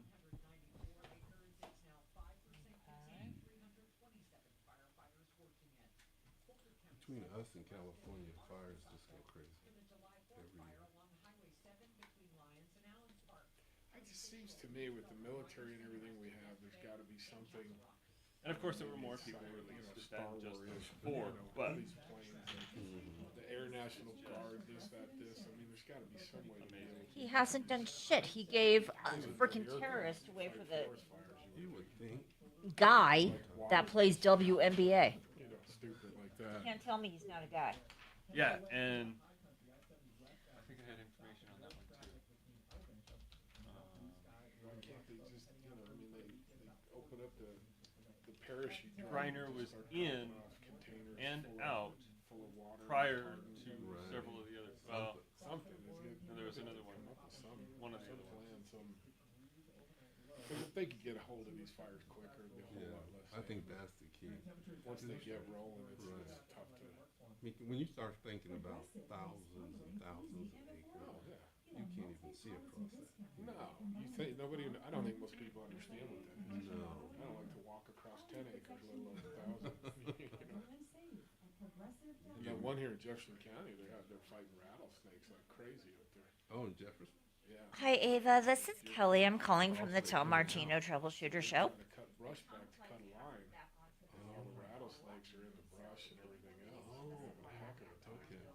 Oh, I thought you were kind of, when we bought our home, it was a new build, so all the animals were coming out of the Oh, yeah. ground, so we had problems with snakes when we first moved in. Oh, yeah.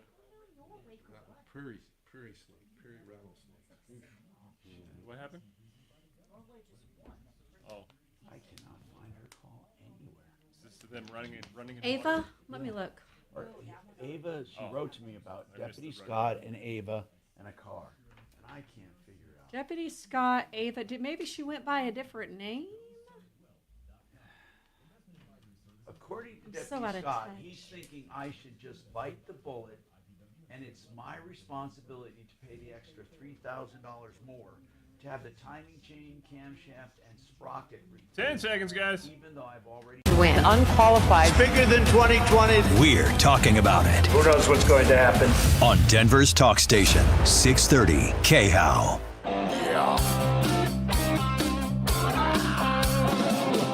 Ripped off, bad news. You need advice so you don't have to lose. We'll come running just as fast as we can. Troubleshooter's gonna help the common man. This is the Troubleshooter Show. Now, Tom Martino. Hi, Tom Martino, your troubleshooter. 303-713-TALK. 303-713-8255.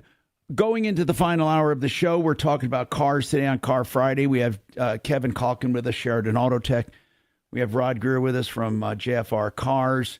And we're talking about anything near and dear to your heart and pocketbook. One Clear Choice Garage Doors is the place to call for any garage door problem, speaking of cars. And by the way, they have 24/7 service if you have a problem getting your garage closed at night or something. And it's oneclearchoicedoors.com. All of their prices for all of their services are on that website. oneclearchoicedoors.com. 720-370-3987. Speaking of garage doors, a lot of people in my neighborhood leave their garage doors open by mistake, I'm sure, or they forget to close it or something. Now, we have something on ours called Time to Close feature. So if you forget to close it and it doesn't have activity, it'll blink and warn you and then Isn't close. that great? I have that too. Time to close. Without that, you're screwed. My neighbors, I have closed them, okay? I have gone and closed them because a lot of them, the outside pad, you just hit, you don't have to know the code. You just hit enter and it closes the door. But some of them are not programmed for just the enter to close. So I have to run in their garage, press that button, then run and beat the door. And then you have to hop over the laser beam, right? Or whatever the beam, the light beam. But really, I must have done that in the last 3 months for 3 people. So I don't know if they think they closed it and it kicks back. Because I know this, sometimes with weather changes, the door dynamic changes because of the expansion and contraction of the rails. But people, the reason I'm saying this, I'm warning you, you should probably always check. I don't leave the house. What I do is I sit there in the car when I press the button to make sure it doesn't kick back. I don't know if anyone else does that, but I'm really paranoid about it. I do not want it to open. If you get a phone call or something when you're in the driveway, you get distracted. But more than likely, they'll just clean out your entire garage. I know somebody who did that, left it open. Everything is gone, just gone. I mean, people don't have any morals anymore, or they see something, they take it. It's theirs. Now, Ava, thank you. I got your text, and I'm not sure. I tried to find your original call. It doesn't matter if I find it. Let's just talk about this. So what is your issue, Ava? Well, the problem is that... And when did you call originally? I'm sorry for interrupting. When did you call originally? About 2 weeks ago. Okay. And you called under the name Ava? Well, actually, my friend called Ted. Ted. I got Ted's problem. I got it. Okay. So talk to me about what's going on. Well, Eagle Automotive said that if they put in a new or used engine in the Sorento that I have, that it would be a good running car. And originally, they quoted me that it would be between $4,000 to $5,000 for me to get this engine. He said it would come with a warranty. So you bought it knowing that you needed an engine? Right, yeah. I went there on a free, what did they have? How did they catch me? It was a Kia Sorento, right? Correct. And then, okay, and you went there for a used engine. How long had you owned the car? Oh, I had owned the car for a few years, but it wasn't a car I was driving, and I just wanted to get it now. You wanted to refurbish this car. I just wanted to sell it, and my friend had said, well, if you put an engine in, you'll be good. Got it. We went to Eagle, and they quoted me between $4,000 and $5,000 to ship this engine from California. They said it only had 60,000 miles, and they said it came with a warranty. And before I agreed to that, I specifically asked them, can you assure me, will this be a good running vehicle? He said, yeah, everything else looks fine. So I agreed to that. And then by the time I actually had the engine installed, I wound up paying $5,800. And then, again, it's not my normal car. I never drive this car. And by the way, so- Susan, when you say, a lot of people say this, I asked specifically and they assured me, none of that matters unless it's a warranty. Okay. Yeah. Well, and here's the other problem. When he kept selling the fact that it had a warranty and it was a good decision to make, he didn't disclose that it was a third-party warranty. And, of course, it's got a cap on it. So here's the problem today. After I drove the car for the second time, all the electrical came on, and it didn't have power. I mean, I was able to drive it, but it was clearly not a well-running engine. So the next business day, we took it back, and it took them about 2.5 weeks to call me back and tell me that it needs more work. And the bad news is they want me to pay. Is this the original place, Eagle, telling you this? Yes. Yeah. So, yeah, wait, so hold on. Eagle bought you this used engine, right? Correct. And you paid Eagle $5,800 to do this, right? Yeah. Okay. So what is the additional work? You would think that, wait a minute, I just bought a used engine. What's the additional work? Well, it needs a timing chain, a camshaft, and a camshaft, and Now, the camshaft. Kevin, when sprocket. they buy a used engine, don't they? There's Yeah, no. that's all part of it. Well, it's part of it, but can you guarantee it? What do you Absolutely. When we install a motor, it's a 12-12 warranty. 12 do? months, Is it 12,000. 12-12 on a used one? Yes. Okay. Do you warranty it, or Yes. or is it third party? I buy it from a third party, but the customer's paying me. So Okay, so so- it's my warranty to my customer. Ava, did you get a warranty on this engine? Yes, he said it came with a warranty. And today when I called What him... kind of warranty? What do you mean hold on. He said it came with a warranty, so where's your warranty? Well, he won't give me a copy of it. Wait. He says it- Hold on. You paid $5,800. Before you paid the $5,800, did you say, where is my warranty? No, I did not. Okay, so you don't know exactly what or if. Is he denying there's a warranty, or does he say there is one? No. He says there is a warranty, and he says that the work that he's needing to do on the car exceeds the warranty cap on What is the warranty cap? Well, I don't even know. Let's see. If I pull up the estimate that he gave me today, it will tell me. But see, here's the other She thing. said If he timing says chain it and what doesn't- else? Camshaft. And camshaft. Wow. A cam sprocket and the sprocket.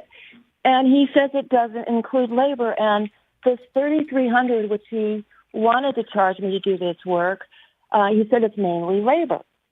So I just feel that if I paid this much money, that they have an obligation to give me a good run. Yeah, but what does the invoice say? Does it say parts only, or say parts and labor? What does it say? I know, Ava. I agree with you in principle. You spent $5,800. How long did the car run?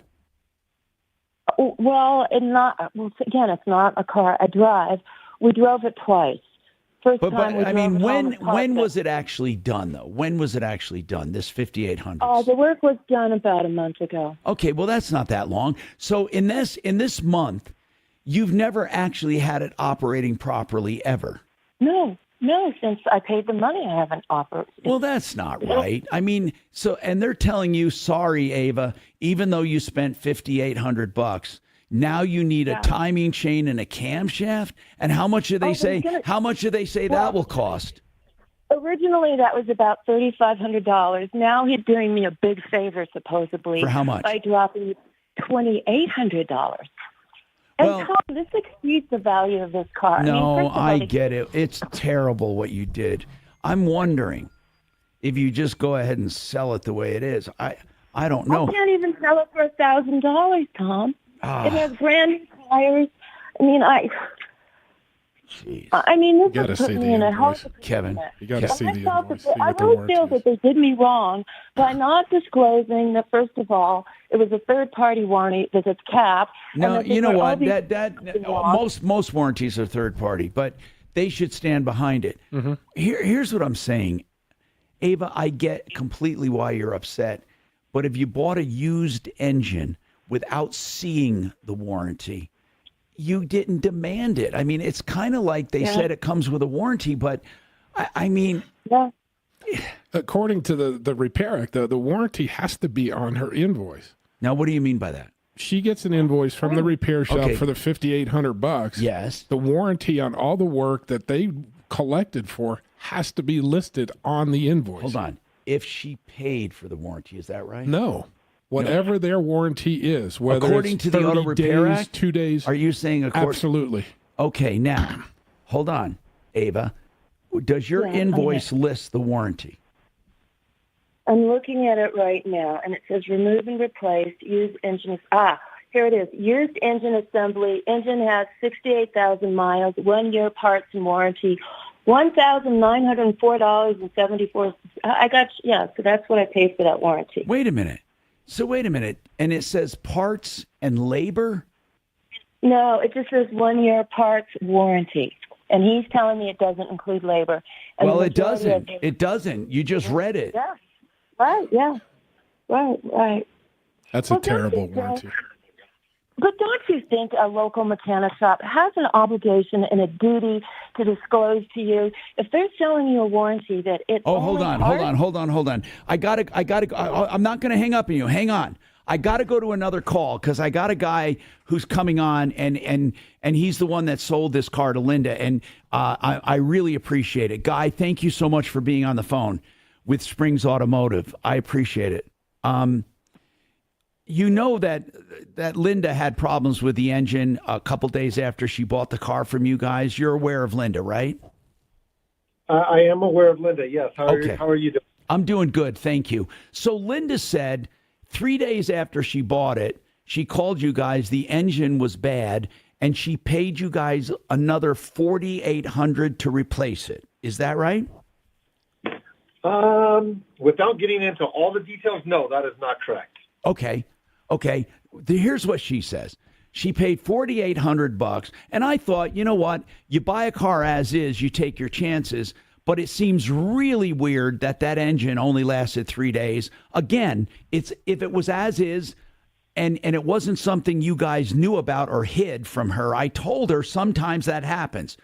But what I'm really concerned about is not even that. She paid $4,800, and you guys put a used engine in, she says, and it was put in such a bad way that we have a mechanic who has the car now in North Dakota, and he's telling us that the previous installation of this engine caused damage to the turbo and other things. And now, even though the warranty company sent a pretty good replacement engine, by the way, that's really good, they sent a good replacement engine, he said she needs other parts that were damaged during the initial installation of the first engine. Does that make sense? I'm not too familiar with with the shop that the vehicle is at, so I have not heard that story yet. Okay, the shop where it's at, I don't know him, Guy, but he doesn't sound like he's trying to put her together. He's saying, look, the replacement engine's fine, but I can't just bolt it in now because we got some damaged parts. And those parts were damaged in the original installation, in the previous installation. He can tell. They over-torqued stuff. They did some stuff. And he said that guy who put in that engine should be responsible for these damaged parts, in his opinion. And then she also said she had a warranty that was for labor and parts. But the guy in North Dakota said that you guys told him, or someone told them, they're not paying for labor. I believe the warranty that came with that repair was a 30-day labor, 90-day parts. And that's why they did provide the engine to the service facility in North Dakota. Okay, hold on a sec. Okay, yeah. And by the way, we're happy she at least got a replacement engine. But Linda, did you see that it says 30 days labor? No, it says on the invoice. Go ahead. And I emailed just read it. Just read it, Linda, please. Just read it. Okay, I'm pulling it up again. Going to take 30 seconds. Okay. Well, here's the point. It says 12 months, 1 year, or 12,000 miles For what? on the engine. Does it say parts and labor? What does it say? You read it Yes. to it. Well, Yes, read I it. did. Just read it. I'm trying to pull it up, Tom. Okay. And do you know what warranties you're referencing, Guy? You know what? I don't. I'm wondering if you could, I just want to say this. I respect the fact that you even came on. And I was wondering if you could just help us get through this. This poor woman has a car stranded in North Dakota that she bought from you guys. And she didn't even complain about spending $5,000 to replace the engine 3 days later. And certainly people should be able to help her. Yeah, I would think so. But right. Do you know? Did you guys do that previous installation? That first installation for $5,000? Did you guys do it, or 4,800? No. We did put a used engine and did the labor, but it did not cost her $5,000. Okay, why is she saying it cost her 4,800? It cost me $4,800. I'm not sure why she's saying that. It didn't cost her $4,800. What did it cost her?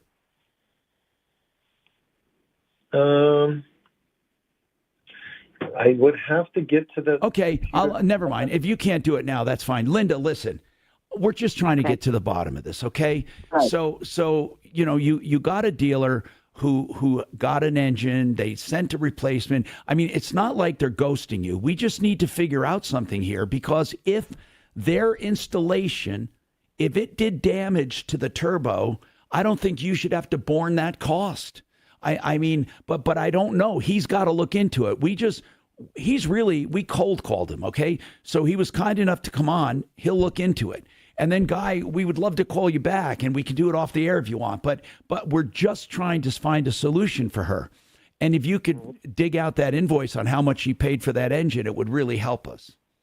Yeah, no, absolutely. And I have been in communication with Linda, as has my general manager and my used car manager and my service manager. So we're very familiar with the situation and the install and all of that. Okay. So Linda, just let's give him a little while to look this up, and maybe you can give him we can reconnect on Monday.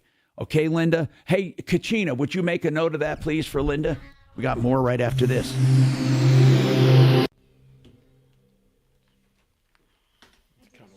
Yeah, pay $4,800. I don't know how much you pay. Thank you very much, Guy.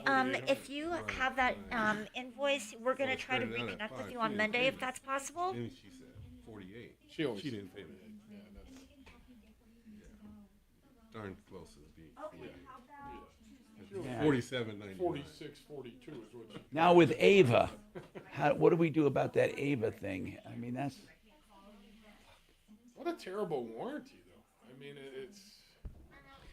QC Colorado. That stands for the Quiet Cool Whole House Fan. I have it. I love it. I use it. In a real simple explanation, it destratifies the air, so it takes out the layers, okay, of the cool and hot and cool and hot. So it makes it all even, and that in and of itself makes your house more comfortable, and it makes air conditioner work less. And then you can substitute this QC in the morning or in the evening on most mornings and evenings instead of AC. So the combination of destratification and air movement saves you a ton of money. Plus, it's comfortable. I love it. I have it. I can tell you firsthand. It's wonderful. QCcolorado.com. And that's the Quiet Cool Whole House Fan, 303-800-3419. You want a screaming deal on water heaters? You know what I'm going to say.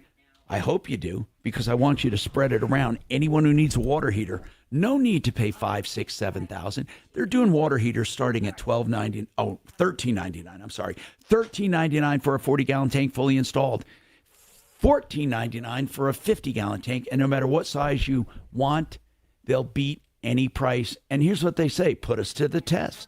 EuroPlumbingColorado.net, 303-668-6844. Do you have a whole house fan yet? Not yet. I know What are you Mark's waiting been for? looking Oh into my it. God, especially with your house. Holy shit, because you have windows downstairs, right? In the down, in the basement, right? Mm-hmm. I can get a wind tunnel blowing through my house if I put it on high. You know the only disadvantage, if I had to pick one, there's two. Are you saying we should put it in our basement? Because our No, basement's you don't put it. freezing. You don't put it in the basement. Oh, It goes would in it the keep attic. the upstairs cooler? Yes. Absolutely. That's what their It- whole all that purpose is. cool air comes in, and it evens all that air out. So the temperature in the basement will warm up, but the house it'll share all that. Really? It makes it all even. It averages out all of it, and then Can you run your regular AC too, Well, or? of course you do. You run your regular AC when you need to, but what I do is I turn that on, and then the AC comes on when it needs to, but it doesn't come on as often.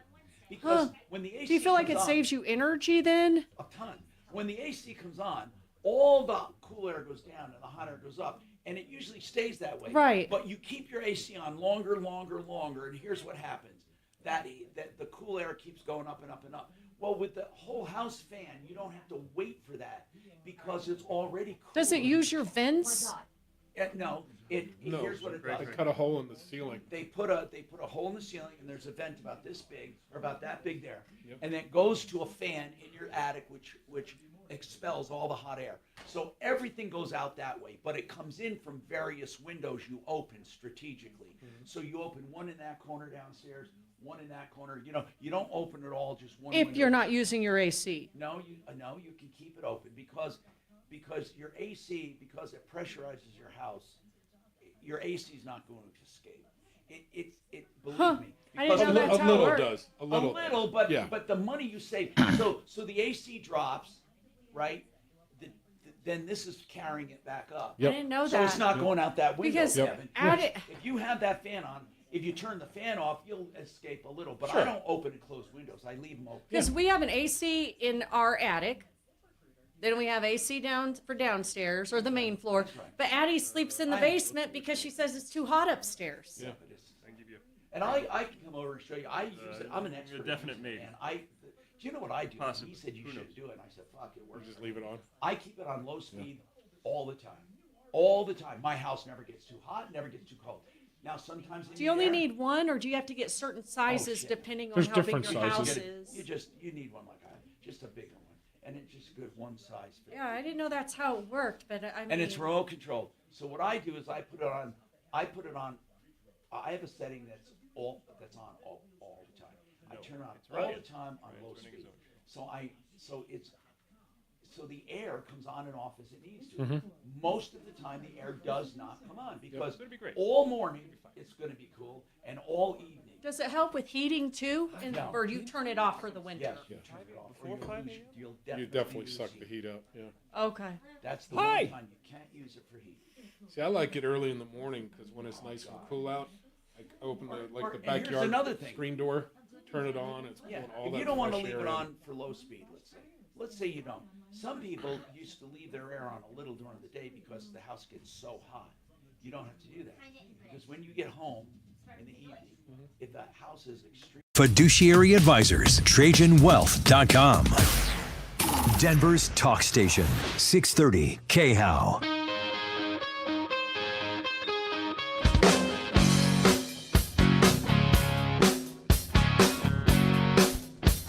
Hi, Tom Martino, your troubleshooter. 303-713-TALK, 713-8255. So now we're back to Ava. So Ava dealt with Eagle Automotive. And Kevin, trying to get to the bottom of her story, bottom line is, what do you think? She took her Sorrento in. She bought this used engine, 5,800. Well, obviously, the motor is defective, from jump, but the warranty is terrible. I've never seen a parts-only warranty and then a cap on top of that. Never. But she didn't explore it beforehand. No. I mean, unfortunately, now, I don't know anything about Eagle transmission and diesel. They're in Parker. I don't know about them. Ava, do you know? I mean, really, do you feel they're good people or do they seem... I mean, tell me what your impressions are. How did you find them? Well, I found them through a card that they send in the mail, and basically they're offering you a free second opinion. So I don't know, maybe they have a track record of doing this, but I just feel that this is a really unjust situation, particularly when he's telling me. I would feel weird too if I had an engine put in a month earlier or 2 months earlier, and I spent $5,800, and now they're telling me it needs all this stuff. I mean, well, they're not saying, but see, Kevin, they are not denying her the warranty. They're just saying that she has to pay labor. But it's just a warranty it's a lose-lose for the customer and a win-win for him. He never has to pay anything. But she knew it. It was on her invoice. Yeah, but I've never seen that. No. The way he presented it, he made it believable. He said it will have a 1-year warranty. You know, your car will be in good running condition. All I wanted to do was sell this vehicle that's been sitting in my driveway. Okay, but it is under warranty. The labor's not included. I know that sucks, Right. but they are going to replace the parts. Am I right on that? Yes, but he says it doesn't cover all the parts. It's exceeded the the cap on it. Oh, there's no. In addition to the parts, there's a cap. That does suck. Just kind of curious, what year is it? Well, it's a 2009 Kia Sorento. So when they originally quoted a price of under 5,000, between 4,000 and 5,000, I was willing to do it based on a friend's judgment on what I could sell it for. But this doesn't make any sense. I'm at not all. sure you should put any more money in it. No, I can't. I can't even sell it for $1,000, Tom. And I looked at my invoice. I paid $5,900 to have a good car that's running, and now he wants another $3,300. How long has that car been sitting around, by the way? For a couple years. Okay. So now, for her to get it running, you have to spend another $3,000. No, he brought it down to, let's see, he's going to drop his labor down to $2,800, so close to $3,000. It's ridiculous. Okay. Can you call in, Scott? Scott, call in, man. He just said this is different than the story he got.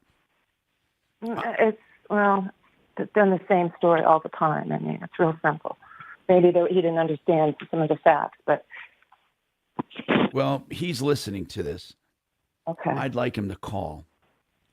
Sure. I'd like him to call. But listen, all I can say is, I don't know. I don't know what to do. I mean, she walked into it. It's on her invoice. You can't force him to fix it just because. I mean, but what about the used engine to begin with? Why would it have all this trouble in the beginning? It's hard to tell, but I mean that's why there's warranties, because there are problems with parts on occasion. But like I said, that's the screwiest warranty I've ever heard of. You know, look at Ava. You may not want to hear this, but if you think you're in the right, you go to small claims court and sue them for this, but you're going to lose. I mean, it's a technicality. It's like you bought something and you got what you bought. And it sucks. It really does. I mean, it really does. Who would expect? How many miles on this used engine did they say? 58,000 miles. Well, that is a timing chain area for some engines. That's 100,000 on most. Okay. Yeah, that's not.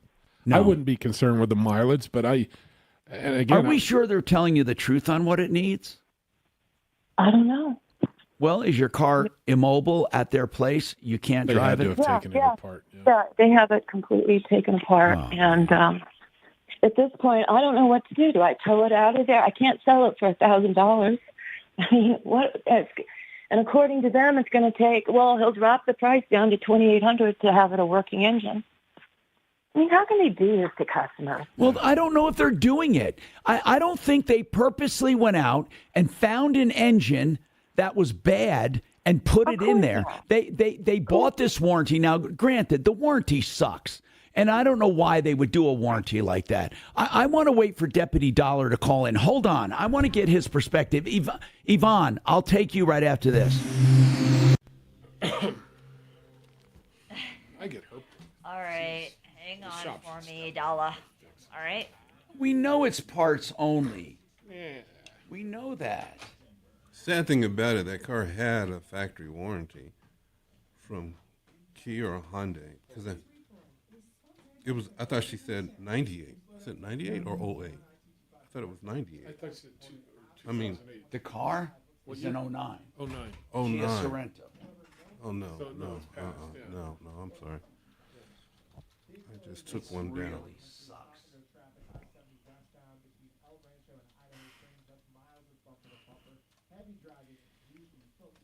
Dollars on. Dollar. He's a good guy. We got a good batch right now. Yeah, we do.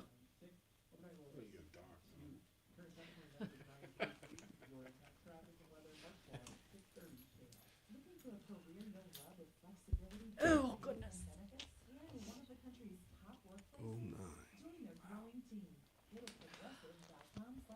You know, we can't talk about certain things on YouTube. Red Rocks Roof and Solar.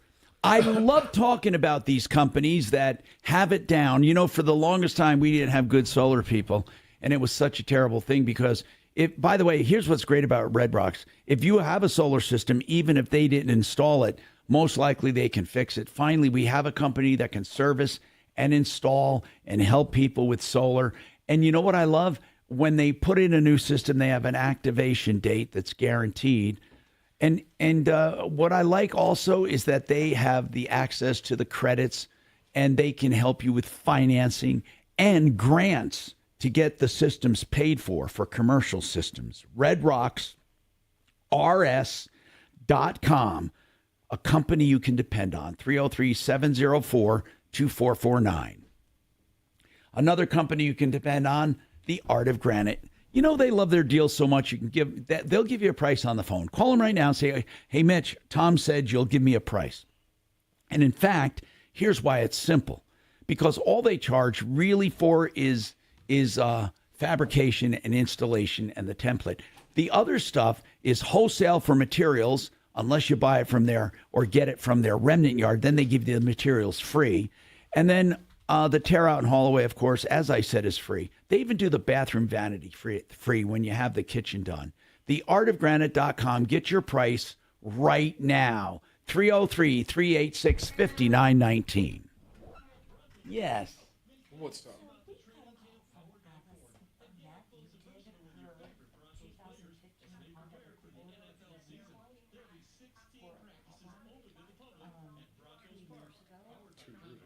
Gotta remember that. You don't remember, Kevin? You know, Kevin, do you think if she took him the small claims court on an engine that only lasted a month?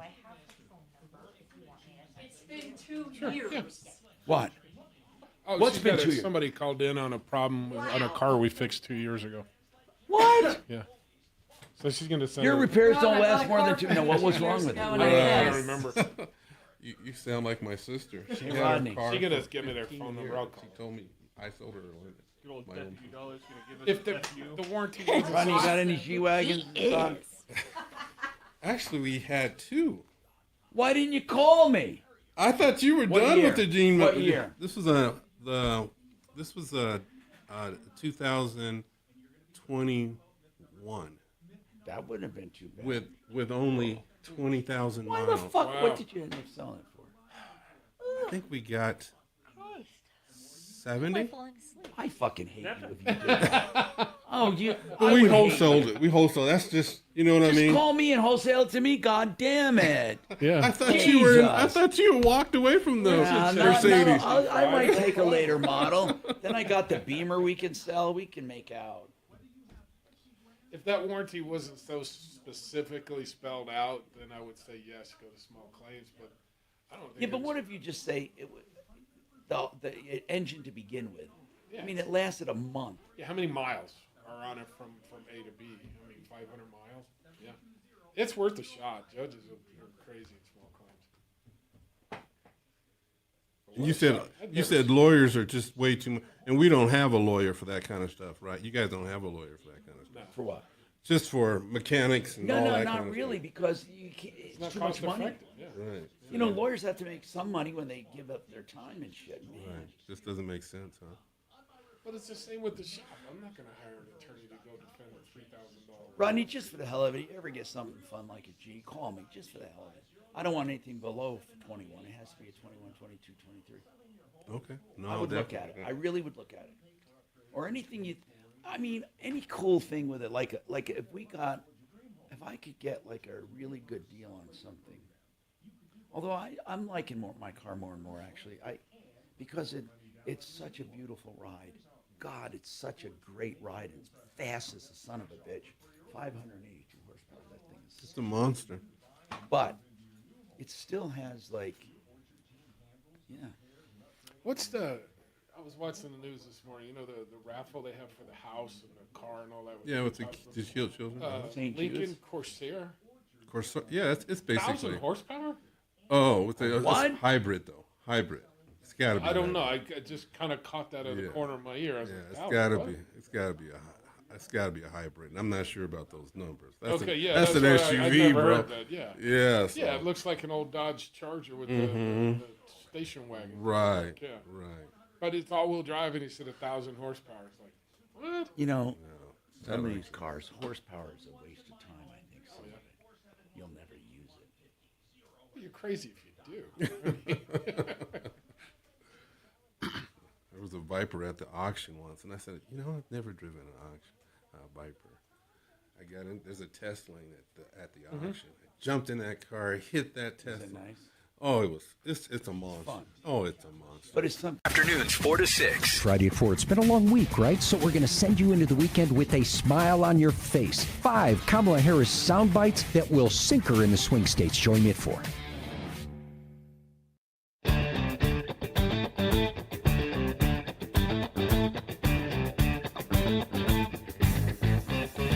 Hi, Tom Martino, your troubleshooter, 303-713-TALK, 713-8255. Yvonne, you have a comment on open garages when I said I went around and I would close my neighbor's doors. What's going on with you? Well, bless your heart.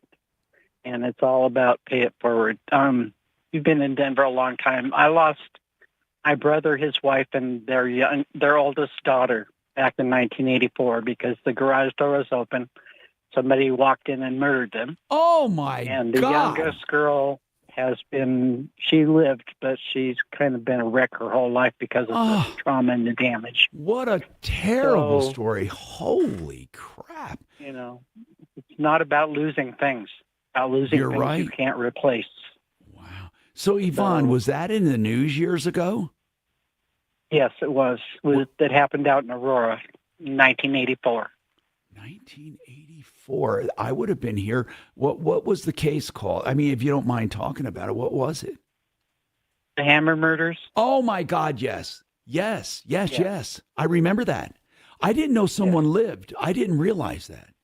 Do you know I had heard a rumor? I had heard a rumor that in some of the investigating, they found the imprint of what looked like, I know this sounds barbaric, but where he was leaning over, hitting with a hammer, they found an imprint of a belt buckle. Is that right? I think so. I've kind of lost a lot of the sports team. details out of my head. It was a He's sports been caught, and he's in prison. Yeah. And it So wasn't the that Broncos, and that was one of the leads. Anyway, God, this is terrible. Anyway. So did you raise, now was this your brother, you said? Yes, my middle brother. Did you raise the girl? My mother did. Okay. So, but Vanessa is 42 now, so she's off on her own. Was She lives in Arizona. she in the home when it happened? Yes. Does she remember? She would have died if my mom hadn't found, or the fire department hadn't found her when they did. She would not have survived. Did she remember it? What happened? No, she was only 3. Oh, Thank my God. She God. remembers nothing. Holy crap. Wow. So again, bless you for doing that. I'm a big for sure. follower of And you're Elon right, Musk Yvonne. and You're right. It's humanity. way more important than bicycles and stuff. Deputy Dollar. So Ava said, look, I have a warranty. I think her main argument, Dollar, is that she realizes the warranty now is labor only and it has a cap on it. But she says, shouldn't they have had a halfway decent engine to start with? Did she make that argument with you? Did you call the place? Yeah, Tom, I talked to her, and I think, like Eagle Transmission is a shop that even Jeff Vick said, these guys are pretty good people. I've been working with a friend of hers.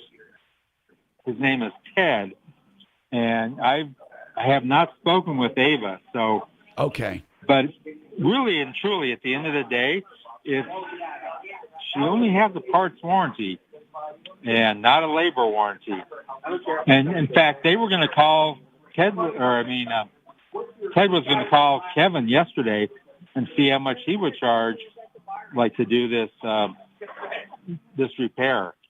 it's the timing belt and also the cam. Yes. What roughly would that cost? Yeah, that's too vague. We need to get a little more detail on it. Why don't you just give her, just send her another motor and then pay the labor to put that in? Well, okay. Well, I think that's what they want to do, but no, they're trying to piece together the motor they have. Wait a minute.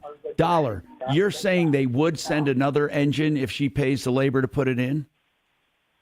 That's what I've been told. Well, that wouldn't be $2,800, would it? No, it shouldn't be. Well, I don't know, Kevin. Did they call you yesterday? No, I didn't get any calls. What would you? What do you think it would cost to install the engine, approximately? Between $1,500 and $2,000. Typically. That might be Dollar. That might be an approach to take. They send her another engine instead of fixing this one. Yeah, there's problems with this. I don't know unless they have the choice not to. I don't know. Yeah. Ava, did they ever say they would send another engine for you? No, that was never, ever No, but discussed. that's something, listen, we ought to explore that. Maybe Deputy Dollar ought to ask, look, guys, can we get an engine since it's under warranty? And then you would save a ton of money getting an engine installed than trying to repair the engine. Could be. It depends on what they want to charge me for the new installation. No, Kevin's saying it might be $1,500 to $1,800. Kevin here. So, listen, that's one thing we have to explore. We have to take this break. Had a lot of interesting cases today.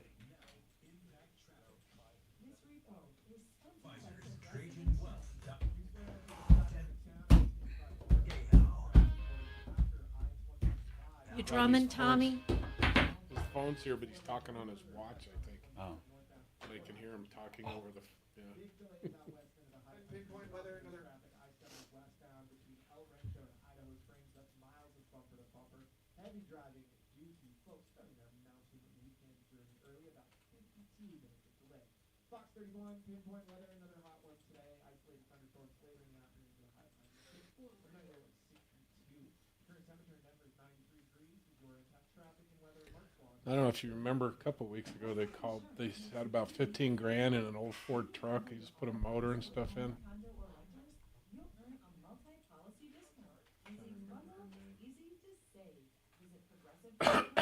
They did it for her kid. K&H Home Solutions has your solution for windows, the Alpine window made right here in Colorado. K&H, the oldest home improvement company in Colorado. I love when I say that because they have stood the test of time, 65 years strong. I've known all the owners, including Lee Diamond, the new owner. And here's the deal. They are so proud of this window. You'll love it. So whether you want window siding, doors, and more, K&H has what you're looking for. It's beautiful window and it's energy efficient. I think one of the best windows on the market, 303-421-7100. Elite Garage Floors. Now, when you get it done the right way, you'll know it's an elite finish. He guarantees the lowest price, guarantees the finish for life, and you will love dealing with them. EliteGF.com for your garage floors, patios, pool decks, sidewalks, anything concrete, they can coat, and it looks beautiful. 720-939-2448. 720-939-2448.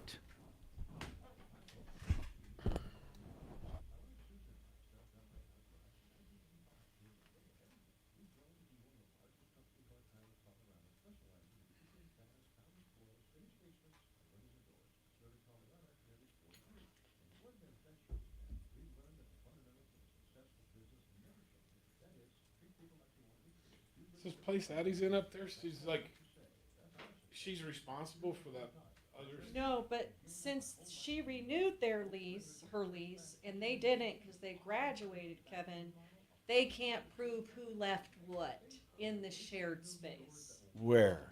Where Addie's at. Oh. And they're saying it'll be a week before they can get an exterminator. But they're not out going to there. blame her at least. They're not blaming her, but they certainly, are, It's not going to affect her. God, I hope not. I mean, yeah, they get an exterminator out there and then bill us for it. The other thing, and Mark is pissed.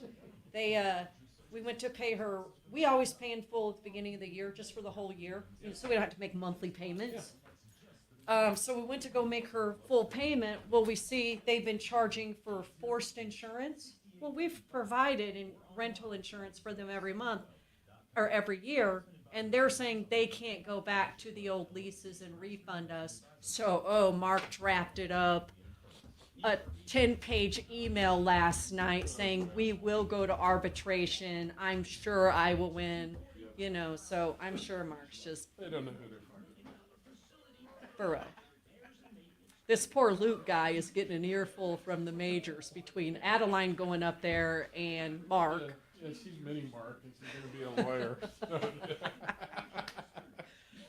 So it wouldn't be such a huge deal if she didn't have this 2-week summer course she's doing, because classes. Because she can't live there like that. It's nasty, Yeah. and they won't put her somewhere else because her lease is for that particular room. Oh, who gives a shit? They wouldn't do that? I don't think so. Just stay in a hotel. Well, she's home right now. She's going to go back Gonna commute. tomorrow. They said after what she did yesterday, she bought some DIY stuff and some lights, bug lights, and then she deep cleaned the kitchen and all the cabinets. They said they went in there today and it was a lot better, but they said they can't get an exterminator out there for a week. So I don't.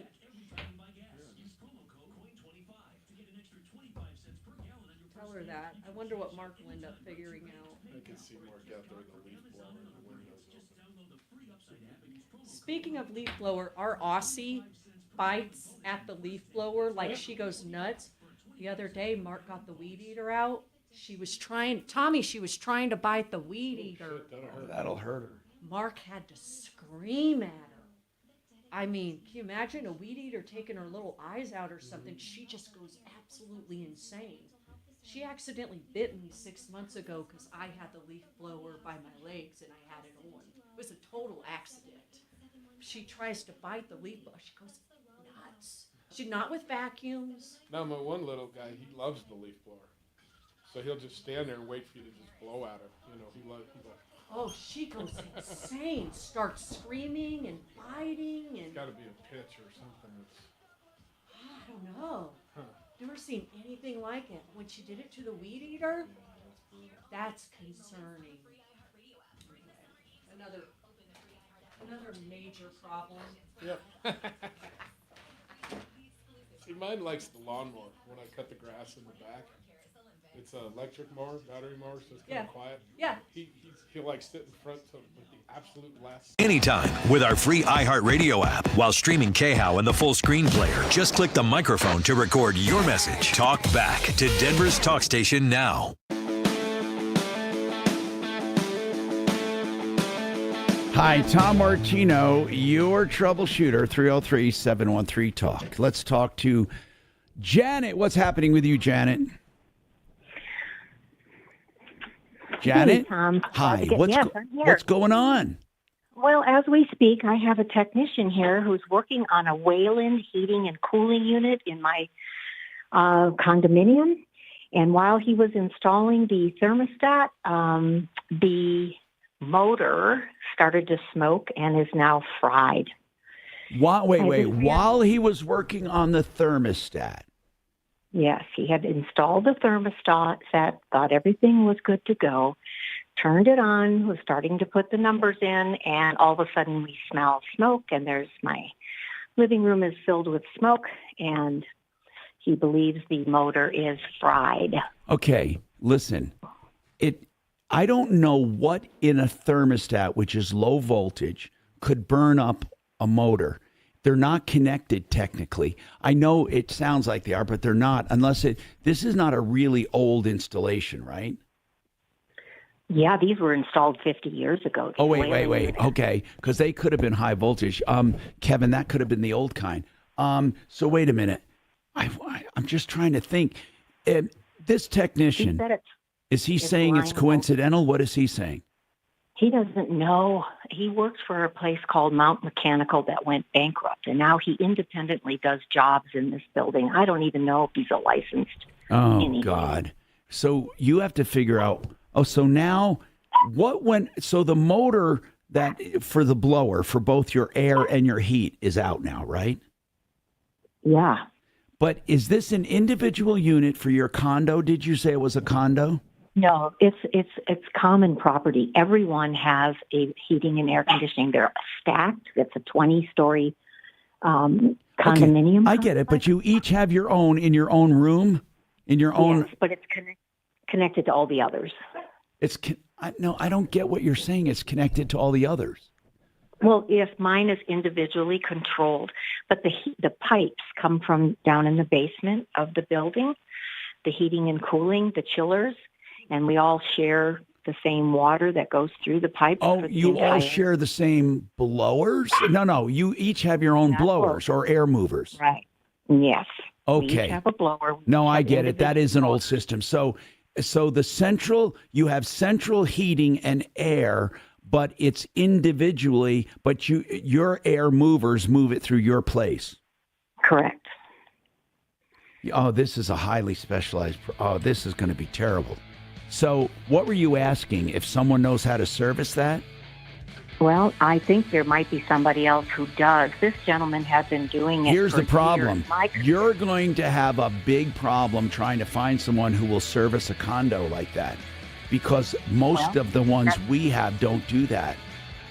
Holy crap. Hold on a second. We got to give this some thought. I don't know what to tell her. We're going to figure it out. Hold on. Follow Tom Martino at Real Tom Martino and stay connected with all of us at 630 KHOW, KHOW.com, and on the iHeartRadio app. This is Denver's talk station, 630 KHOW.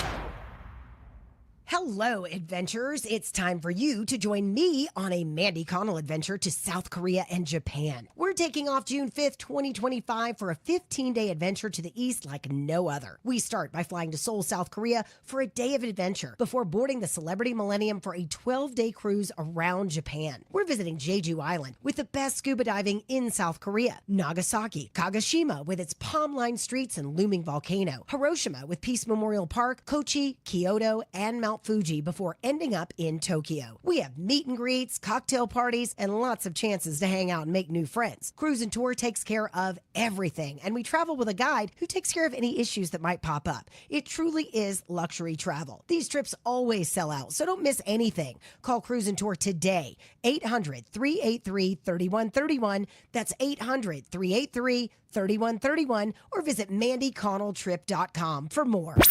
It's a roller coaster of emotion. I'm not too happy with you today. I'm not happy. I'm very sad. And through all of the love and pain, I am just utterly and truly flummoxed. Anger and frustration. There's nothing like the truth, but sometimes the truth hurts. This ride never stops. Being compliant. It's just ridiculous. Under the government's thumb. And it makes us so angry. And the conversation continues. I listen to you every day. On Denver's talk station, 630 KHOW.